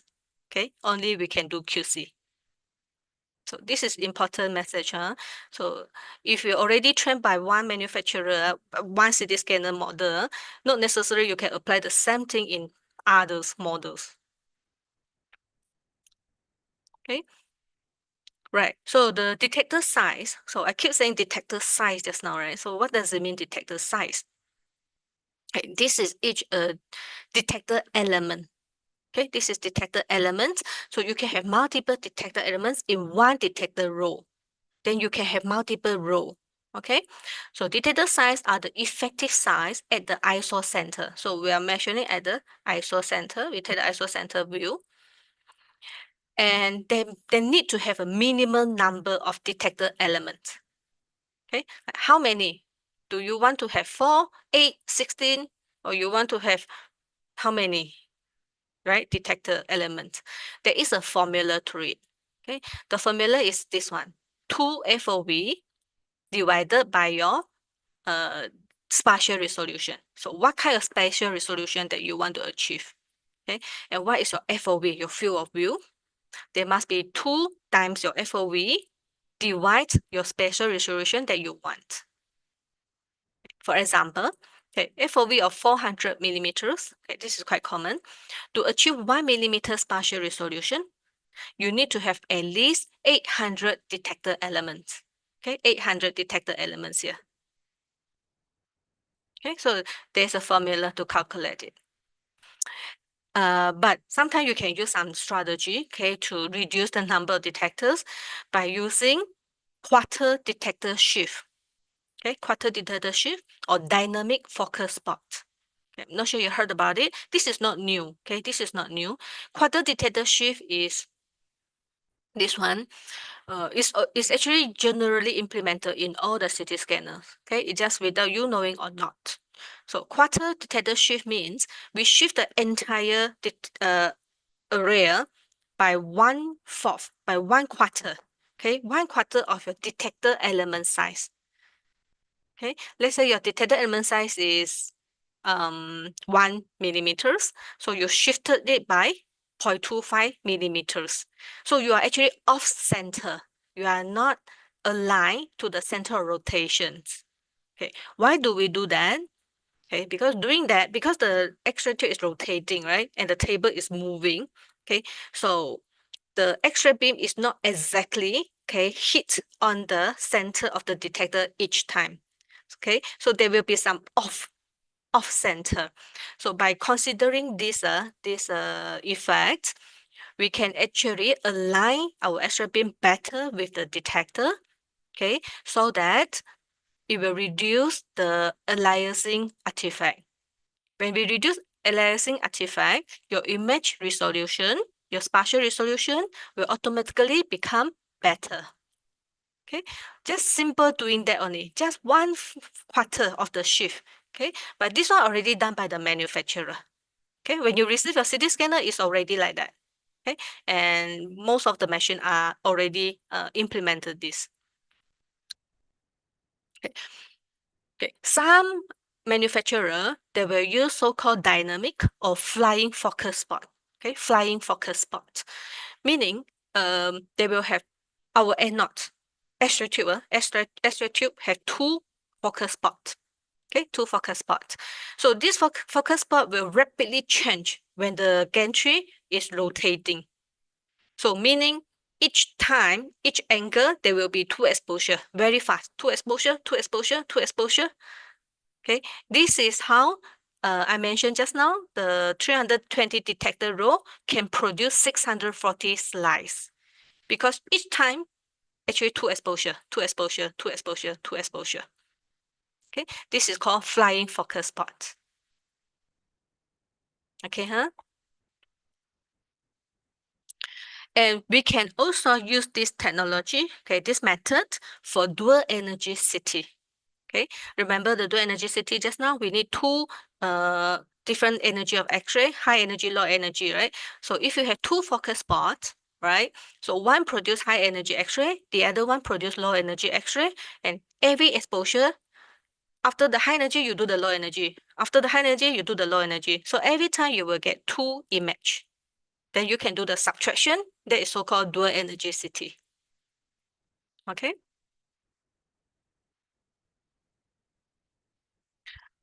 Right. So that is about the hardware. Okay, the hardware part of the CT scanner. Then is the software. Okay, so when we come to image acquisitions, okay, what parameters do we need to know? There are a lot of parameters, okay, in CT scan.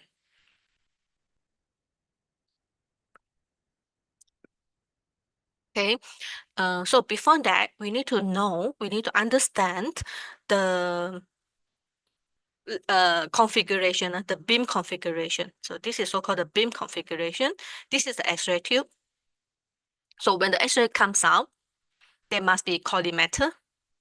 Okay, before collimator is a filter. So after filter, then is collimator. So collimator, you can adjust. Okay, you collimate according to the size that you want. But there is a maximum size that you can go lah. And that will determine your beam width. Okay, so your beam width will reach your detectors. This is your detector arrays. So depending on how many number of detectors, okay, in one array, and what is the detector element size. Detector element size will determine your slice thickness. This one, okay. sorry, this is reconstruction. We have to look at the acquisition parameters here. So N is the number of how many detector rows, how many rows in Z-axis. Okay, SC is called section collimation. Okay, but some machines, right, is called it slice thickness. So this is actually the so-called slice thickness. Okay, some call sections, section thickness. And then table feet per rotation. So one rotation, how fast your table move. Okay, how fast your table move in one rotation, that will determine the pitch. Okay, we will see the formula later. That will determine the pitch. And what is your rotation time? So just now you already see how fast it's 0.5 second. The modern one can go to 0.3 second. And scan length is just that how total length your table have to move. And then scan field of view. Okay, scan field of view, we might not be able to adjust much. Okay, because no matter, let's say for the head scan, right? Head scan, no matter how thick is your body, right? Okay, the X-ray beam will still pass through. So field of view, we can't adjust much in CT scan. Okay. This is acquisition parameters. Okay. Then we have a derivative parameters, means to calculate. Okay, we can calculate the table speed. Okay, based on the table rotation time. Okay, we can calculate the total scanning time. The image processing, reconstruction will have different parameters. So this one will determine what kind of image that you get. Okay, like matrix size, field of view. This field of view and this scan field of view is different. This field of view is how you crop your image. Okay, all this is nothing to do with acquisition. Okay, all these are post-processing. Okay. I'm so sorry, Prof. Chai. Yes. Your time is 10 minutes remaining. 10 minutes. Okay. So I Okay. should stop in 10 minutes, is it? Okay, thank you. Okay, and then we have those parameters, but those I will not cover here. Okay, some other speaker will cover those next time. Okay, so this is a closer look. Okay, beam width is how big? It's determined by the collimation. Okay, collimation and also how many detectors you have. And the slice thickness depending on your detector element size. Okay, detector element size. The thinner slice will give better spatial resolution, but it will increase your image noise. Okay, and also increase the scan time. Thicker slice, okay, you will get better signal to noise ratio. So your image is less noisy and faster scan time, but it will reduce spatial resolution. So this is a balance between you want spatial resolution or you want more signals. Okay, so it depends on the application. If you want to see very tiny details, you need spatial resolution, then you need to use thinner slice. But if you want to see low contrast object, for example, then you need more signals, then you have to use a thicker slice. Okay, so these are all relevant to all the QC tests that we're all going to be discussed in this coming week.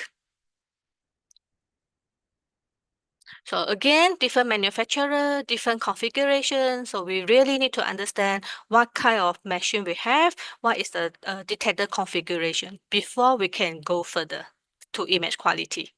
Okay. So this one, I will leave it to you to understand or to read the manual of your on scanner. So just now I said pitch, right? So this is the formula for pitch. So pitch means how fast your table move, how long your table move in one full rotation divided by the beam width just now. Okay. For example, if your table move by 20 centimeter, okay, in one rotation, okay, and your beam width is 10 centimeters, okay, so 20 divided by 10, the pitch is 2. Okay. If your table move 10 centimeter, then it's 1. If your table move 5 centimeter only, then your pitch factor is 0.5. Okay, so which one will produce higher radiation dose? Okay, lower the pitch factor will produce the higher radiation dose, tissue dose, okay, to this particular tissue because the beam is overlap. Okay, for 0.5 means they are half overlapping, okay, of the X-ray beam. So your tissue will get 1/2 of the radiation dose. Okay, pitch 1 means there is no overlapping at all. Okay, pitch 2 means there are gaps in between. Okay, there are gaps in between. So when you do interpolations, right, you might see some, it might affect your image quality. Okay, so of course, pitch number 1 will be the best. Okay. However, sometimes in order to save radiation dose and the scanning time, the commonly used one is 1.5. So pitch 1.5 is very common. Okay. Pitch 0.5 used only for spatial applications. Okay, like you want to see very detailed objects or for the small patient size.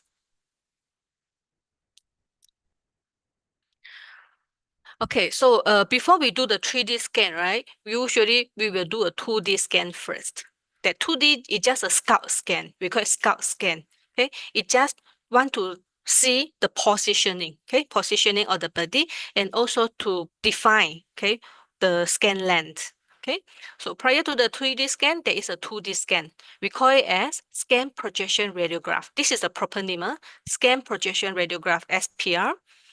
But the not official name is called scout scan. Okay, you just want to briefly see through. And it's a 2D, so the X-ray tube actually doesn't move. Okay, it's just a 2D scan. It's just like a normal X-ray. Okay, so you can do either you want to get the frontal view or you want to get the lateral view. Okay, you can choose.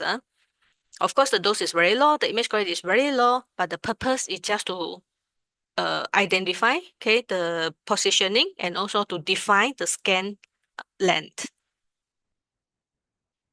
And also another function of the SPR, okay, is to tell so that the machine now they know if they have AEC, automatic exposure control, right? So through the scan just now, right, they will know here is here has a higher density tissue, here it has a soft tissue, here got bone, here got less dense tissue. So according to the tissue density, right, they will adjust the current. So the machine is very smart, very clever. So when they scan here, okay, when you have a hard tissue here, then you will increase the current. When you come here, mainly only the soft tissue, then they reduce the current, reduce, and then increase again. So this is so-called tube current modulation. Okay, Z-axis modulation. You can actually do adaptive, okay, or modulate the current along the way. Okay, of course, there are a lot of parameters, okay, that you need to key in. These are the radiographer job, but we as a medical physicists, we should actually know better than them. Okay, they use it every day, so they are very familiar, but we have to know better than them. Know better than them means we need to know what are the mechanisms behind. Why do we set the KVP at 120? Okay, why the beam collimation? Why do we choose this one? Okay, can we change another configuration or not? Can we change the slight thinness or not? So what is the pitch effect to the dose? So we need to understand each of these. Okay, so if you really want to advance in CT scan, each of these parameters on your console, you need to know. Okay, you need to know when you change this, what happened? When you change this, what happened? When you change this, what happened?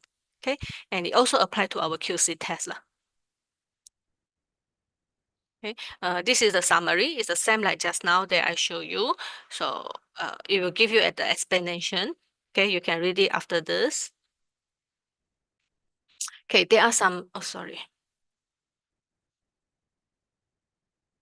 I'm sorry, I haven't edited this slide. So for cardiac CT, there's a spatial applications. So cardiac, we need to do ECG gated. Okay, so patient will be attached to the ECG. So from the ECG, like this, okay, we can either do retrospective or prospective.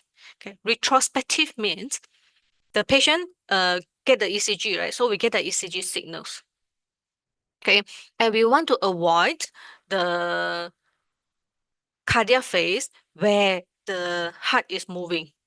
Okay, so we want to take that more stable heart here, right? So we tell the machine, we just want to take the image during this phase. So every time when you come to this phase, you collect the image, okay? And then you combine this image together, okay, to become one 3D image. This is called ECG dose modulation. Okay, so that other signals here, right, the peak here, you don't want to take. Okay, you don't want to take the image here, so you can reduce the dose 20%. But here, yeah, you give the full dose. Here, you reduce the dose again. Here, full dose. Here, reduce the dose. Okay, but this one, you still have to continuously scan the patient. Okay, even though you reduce the dose, but still the beam is on all the time. Okay, there's a better method called prospective. Prospective means the machine communicate together with the ECG. Okay, so when they come to this phase, then the beam will on. Okay, immediately the beam will off. Okay, until the next cycle, they on again. After that, totally off, and then on again, then totally off. So this one will reduce more dose than just now lah. Just now you still have 20% here, right? Okay, but this one you totally no dose here. Okay, so this one, you can reduce a patient dose by prospective method. Okay. Right. So image reconstruction, I won't talk more about this because this one, we need another lecture. Okay, because this involve, if you really want to go deep into this, it involves a lot of mathematical algorithm. Okay, so far we rely on the manufacturer. It's already incorporated into the workstations. So we are just the user. We are just using them. Okay, so these are the technique how we can put all the images into 3D. Okay, either by simple back projection or algebra, means mathematics reconstructions, filter back projections, or iterative reconstructions. Okay, and actually iterative reconstruction already started about 20 years ago, 15, 20 years ago. And without us realizing it, we already using AI that time. Okay, how iterative works basically is a machine learning. So you need to train the computer, you need to train the machine so that it can perform a better job. Okay, and now, of course, they are AI. Okay, AI is even worse. Okay, a lot of people are working on AI. They come up with different strategies. Okay, so to catch up with AI is not easy. Okay, we are just the users now. But among all this, simple projection is no longer available. Okay, no point to do simple back projection because the image quality is very bad. Algebra, also the quality is not so good. Okay, so the least now is filter back projection. Okay, so this is filter back projection. If you see FBP, okay, on the monitor console, so do you want to apply FBP or not? That is called filter back projection. Okay, and you can see the effects. So after filter back projection, this is the image quality that you get. Without filter, it's very, very blur. Okay, but you can improve it by increasing the projections. How many slices? The more the slices you have, the better your image will be. Okay, iterative means you keep trying. Okay, iterative means you already tell the computer, already tell the machine what kind of image quality that you want to get. Okay, so the computer keep trying, and you have to tell them how many times you can try. 10 times, 20 times. Okay, if you want it better, you can ask the computer to try for 100 times. So they will give you 100 times of constructions and choose the best for you. Okay, and you need to give this number, like how many iterations you want to do. Okay, but now it's even more smarter. Okay, now it's using AI. Okay, this is AI assisted. So the process is much faster. Okay, much faster, and it can do back forward projections. Okay, back projection, forward projections. Okay. Okay, we don't have enough time, so let's quickly go through this one. Advanced CT imaging. So dual energy CT already explained just now. And we also have dynamic CT nowadays, means you are doing perfusion, video CT for CT perfusion studies. And now very popular now is called ultra low dose CT. Okay. Dual energy CT, the application is to detect calcification in the cardiac scan. For example, you want to calculate your calcium score. Calcium score means they only take your coronary artery. Okay, they look at whether you have calcified plaques inside your arteries or not. That is called calcification. Okay, you need dual energy CT to do that, or to detect urinary stones. Okay, you can also, you have two images. Okay, so you can tell the computer remove the bone, so you only see soft tissue now. Okay, so it can improve visualizations of your tendons, or you can remove the bony structure from the CT angiography. So you only want to look at the heart muscle, you want to remove all the bones. If you have dual energy CT, you can do that. Okay. The methods, there are three different methods. One is called dual source CT. So means you have two pair. You have X-ray source, you have the detector, then you have another pair. One give high energy, the other one give low energy. They are doing together. Okay. Or the other method is what I mentioned just now, is a rapid switching. So each time you do high energy, after that low energy, then you rotate high energy, low energy, high energy, low energy. Okay. Or you can have two layers of detector, one on the top, one on the bottom. So each X-ray beam will produce two images. So these are the different approach. So far, these are the three different methods. Okay, depending on the manufacturer, depending on what model you are getting. Okay, dynamic means you are doing video. Okay, you want to see dynamic, right? So with one more dimension, we call 4D. Just now it's 3D CT. Now with the time, you get 4D. Okay, 4D CT. So it basically just to see the flow. Okay, the flow of the blood or the flow of the contrast. Okay. And then ultra low dose CT. Ultra low dose CT, this is another topic. So this one is very popular now because we are talking about lung screening, okay, lung cancer screening. Because of this technology, we can use ultra low dose CT, okay, so we can implement the national lung screening because the lung cancer incidence is very high and the mortality, the death rate of lung cancer is very high. But if you detect it early, okay, you can reduce the mortality. So in overseas, in the Western country, they are talking about national lung screening program. Okay, but to do this, you need to have ultra low dose CT. How to achieve this? You need to work on the parameters. Okay, you need to reduce the MAS. You need to improve your post processing methods, and also using AI. So because of AI, so nowadays this one can be easily achievable. Okay, but remember this is not intended for anatomy. So it's not to look at the oncology staging. It's not to look at the emphysema quantification, not to look for other lung disease. Okay. Yeah, I think that's all my talk is. I'm sorry, I thought I have more time. Okay, so your next topic will about CT image quality. Okay, fortunately, it will not be delivered by me. It's by Professor Kosuke Matsubara later. Okay, so thank you very much. Terima kasih. Okay. Thank you so much, Prof. Thank you. Chai Hong Yeong for your wonderful lectures today. And we have gained many knowledge about the basic of CT also. And also for the participants, I guess there are many questions from the participant about the basic of CT. And now I want to enter the discussion session. And before that, I want to remind for all participants that ask about the certificates, you will get the certificate if you have done your test in the end of the summer course.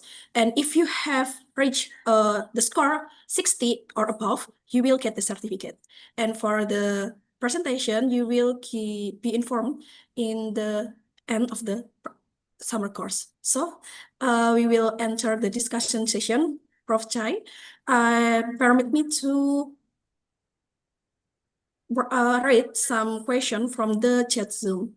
The first is from the Hajir Sulaiman Al-Siabi. Does one rotation of CT scanner take 1.5 seconds? Since from your presentation, it rotation 0.5 needs second. 1.5 seconds. So I think 0.5. Mr. Hashir very supportive. Yeah, it's a 0.5, 0.5 second, but the modern one is about 0.3 second or 0.35 second. Yes, Okay. for one full rotation. I hope that has answered the question from Mr. Hajir. And another question from, I don't know, Mr. or Miss Faika. Selamat pagi and morning. One question from me. What is your opinion on saying that tilting the country is no longer necessary as the dose received by the patient is low, especially in CT brain?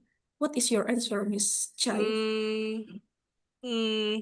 No, I don't agree that even though it's low, but we still want to avoid unnecessary radiations if we can. Yeah. So if we can, then if you can avoid, if the eye lens, okay, is not in your imaging purpose, we should avoid them totally.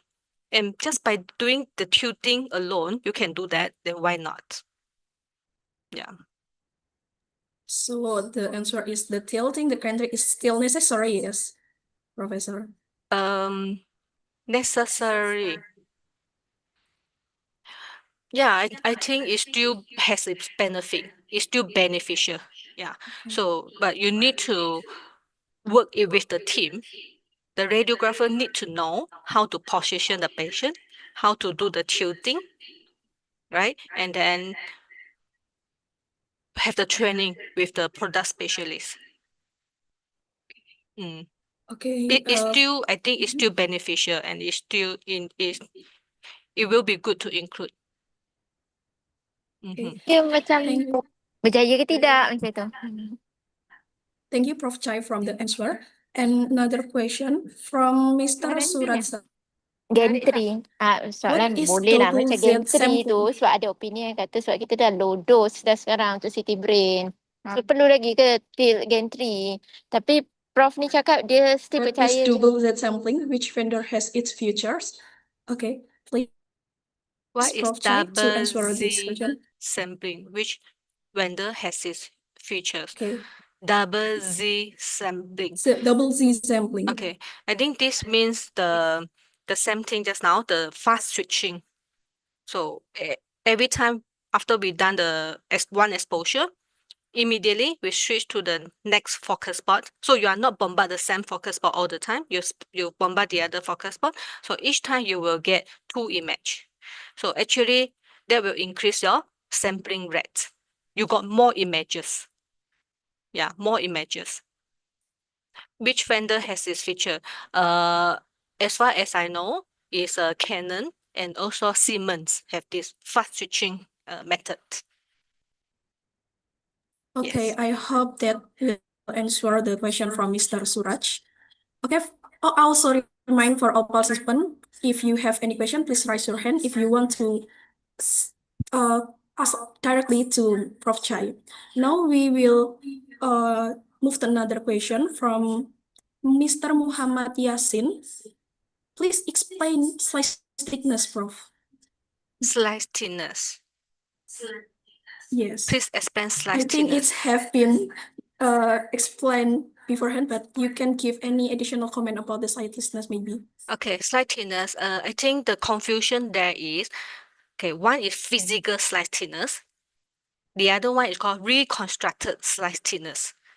First of all, these two are different.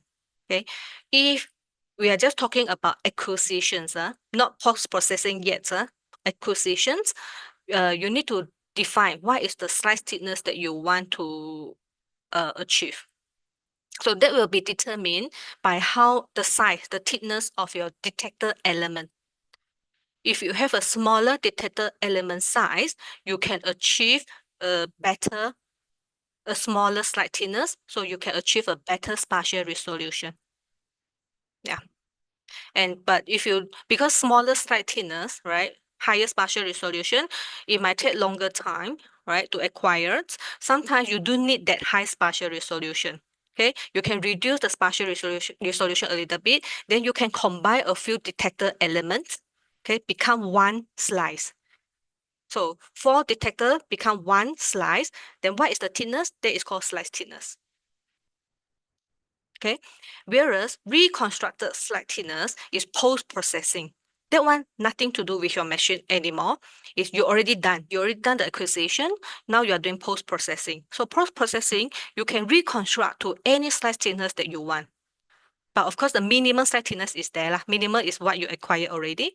But if you want to combine more images into one slice so that you can see a thicker slice with more information, you can do that. That is called post-processing. It's called reconstructed slice thickness. That one can be adjusted. Yeah. Okay, I hope this will answer the question from Mr. Muhammad Yasin. I think it's have clearly explained by Professor Chai. And another question is from Mr. Ivan Felix. How many detectors are available for dual energy CT scans? Is How many low dose detectors? available? How many detectors? Wow. You're asking about the element, is it? Detector elements. It's a lot, okay? And it depends on the manufacturer as well. So you need to know how many detector rows and how many detector elements per row, okay? To calculate how many total detectors there. Is low dose available? Yeah. Actually, dual energy CT scanner can achieve the ultra low dose scanning. Yes. Okay, thank you so much, Prof. And another question from Miss or Mr. Yin Moai. May I know the difference between low dose CT with dual layer detector spectral CT for lung screening and multi-slice CT with low dose to reduce the dose for lung? Okay, so ultra low dose is newer. So people are still developing the protocols. So, but the purpose of ultra low dose is for screening. So because lung is, we can use very low dose for lung because lung mostly consists of soft tissue, very low density.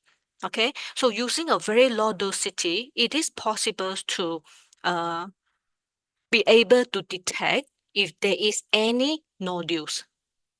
Okay, but of course you need to have combinations, okay, with the hardware technology as well.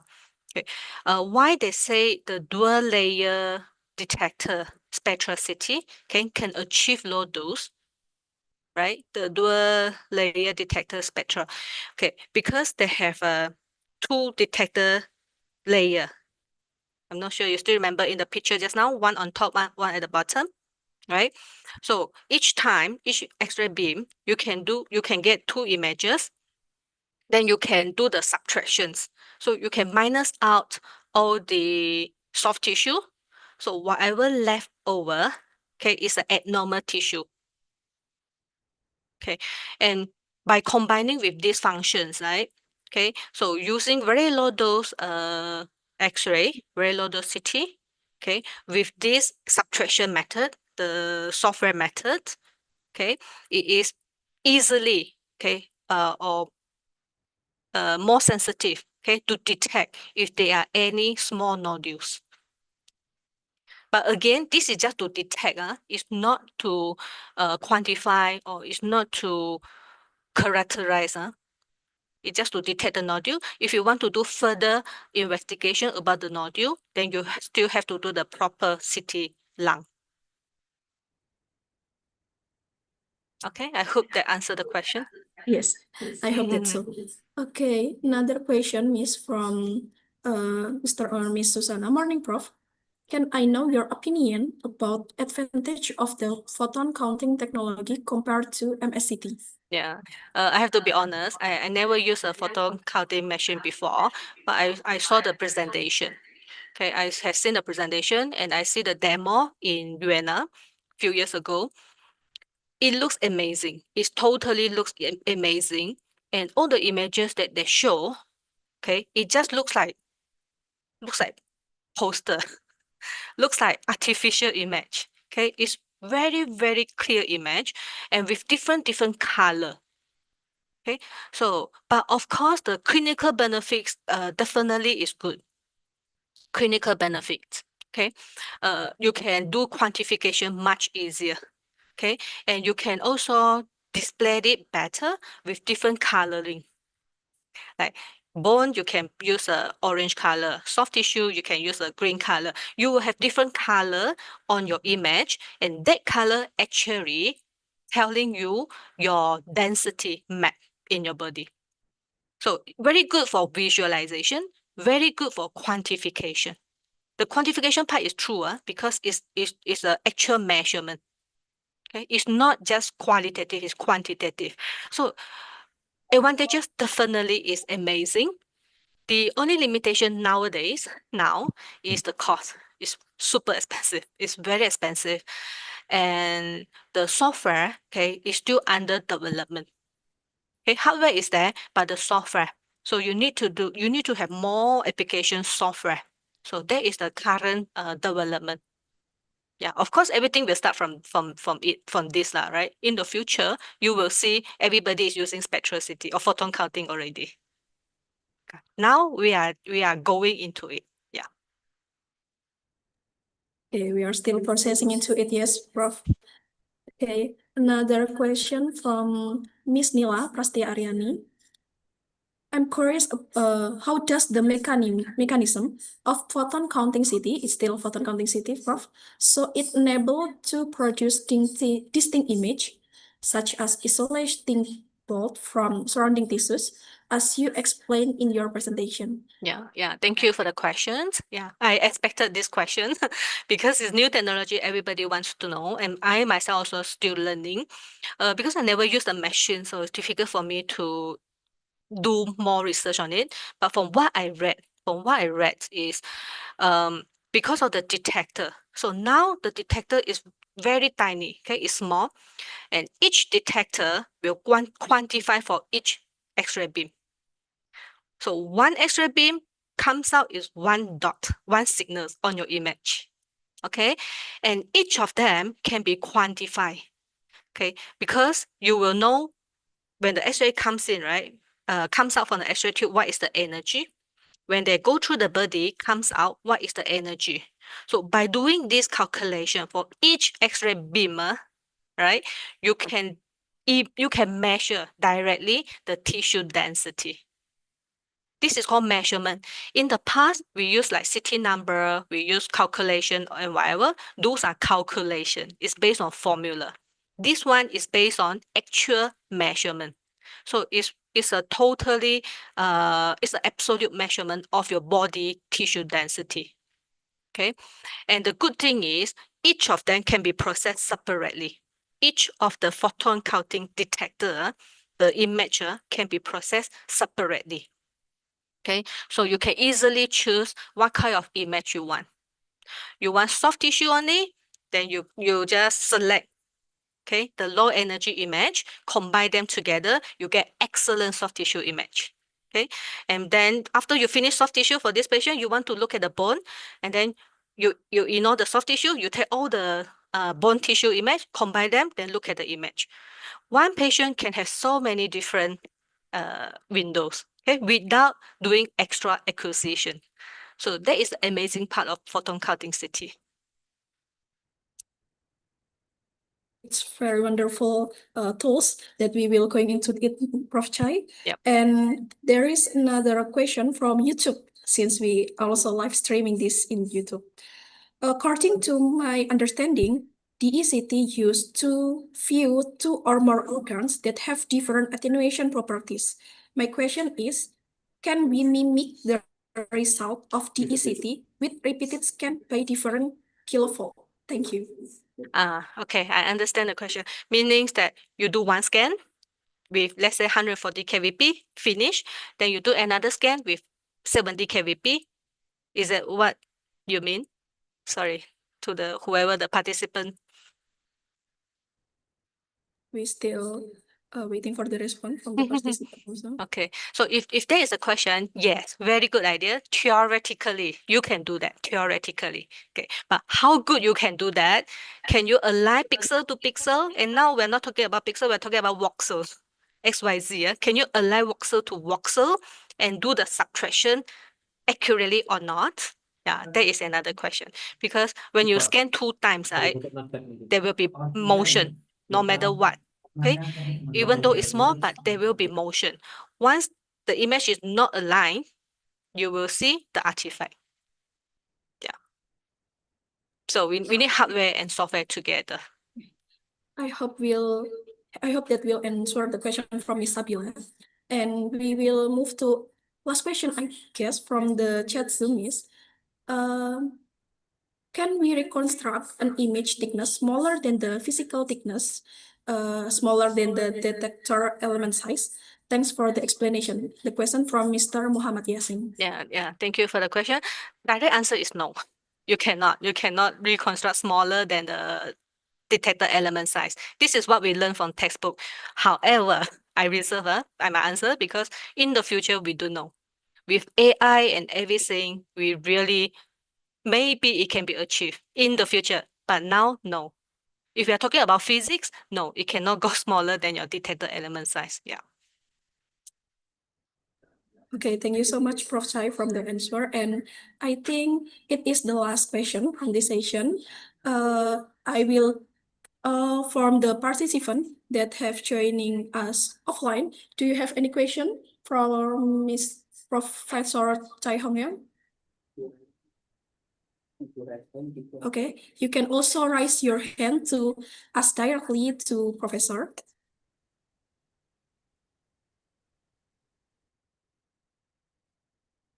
Yeah, thank you so much for all the questions. Very good questions. Okay.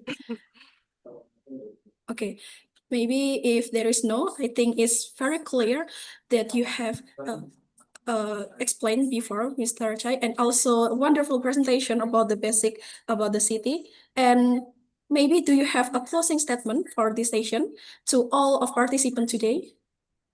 Closing. No, thank you so much. I'm really impressed, okay, with the so active participation. There are 168 participants here. I don't know how many in YouTube. And the questions are really excellent. So I can see your level, okay? The level of the audience is very high. Your knowledge level is very high. And I really hope that you can learn more in this summer course. And I just want to say on behalf of CFOM, okay, I'm really happy to see this summer course to be held in Southeast Asia. I think you are the leader now, okay, to have this summer course, because in the Europe they are very common, right? They have summer course, they have winter course, and focus on one topic, and then all the specialists in this area will come together and discuss. We would like to do this very much for Southeast Asia for many years already, and you are doing it now. It's a really very, very good achievement, and I really would like to thank you for that. And I hope this session will be available after the course, is it? It will be available, is it? Is the recording or recording? It will be Yes, available yes. after the course? Yeah, Yes, we that's will be wonderful. directly sent to the email by email for the participants. Excellent. I hope to see more such courses in the future. Thank you So much and for having me here. Thank you. Thank you so much also for Professor Chai Hong-yeong for your appreciation. It's very honor to me to have you here and share your knowledge to all of us. And kindly reminder to the participant to fill the attendance link only once a day. And I think this is the end of the morning session. We will have a break and the Zoom will be ended. And you can join again at the 1:1 past 50 or 12:50. So you can join and learn about the city image quality by Professor Kosuke Matsubara. Thank you so much, especially for Prof. Chai Hong. And this is the end of our session. Good morning for all participants. Thank you so much. Assalamualaikum warahmatullahi wabarakatuh. Thank you very much. Waalaikumsalam warahmatullahi wabarakatuh. Thank you very much, Prof. Chai. Thank you. Okay. Bye. Bye-bye.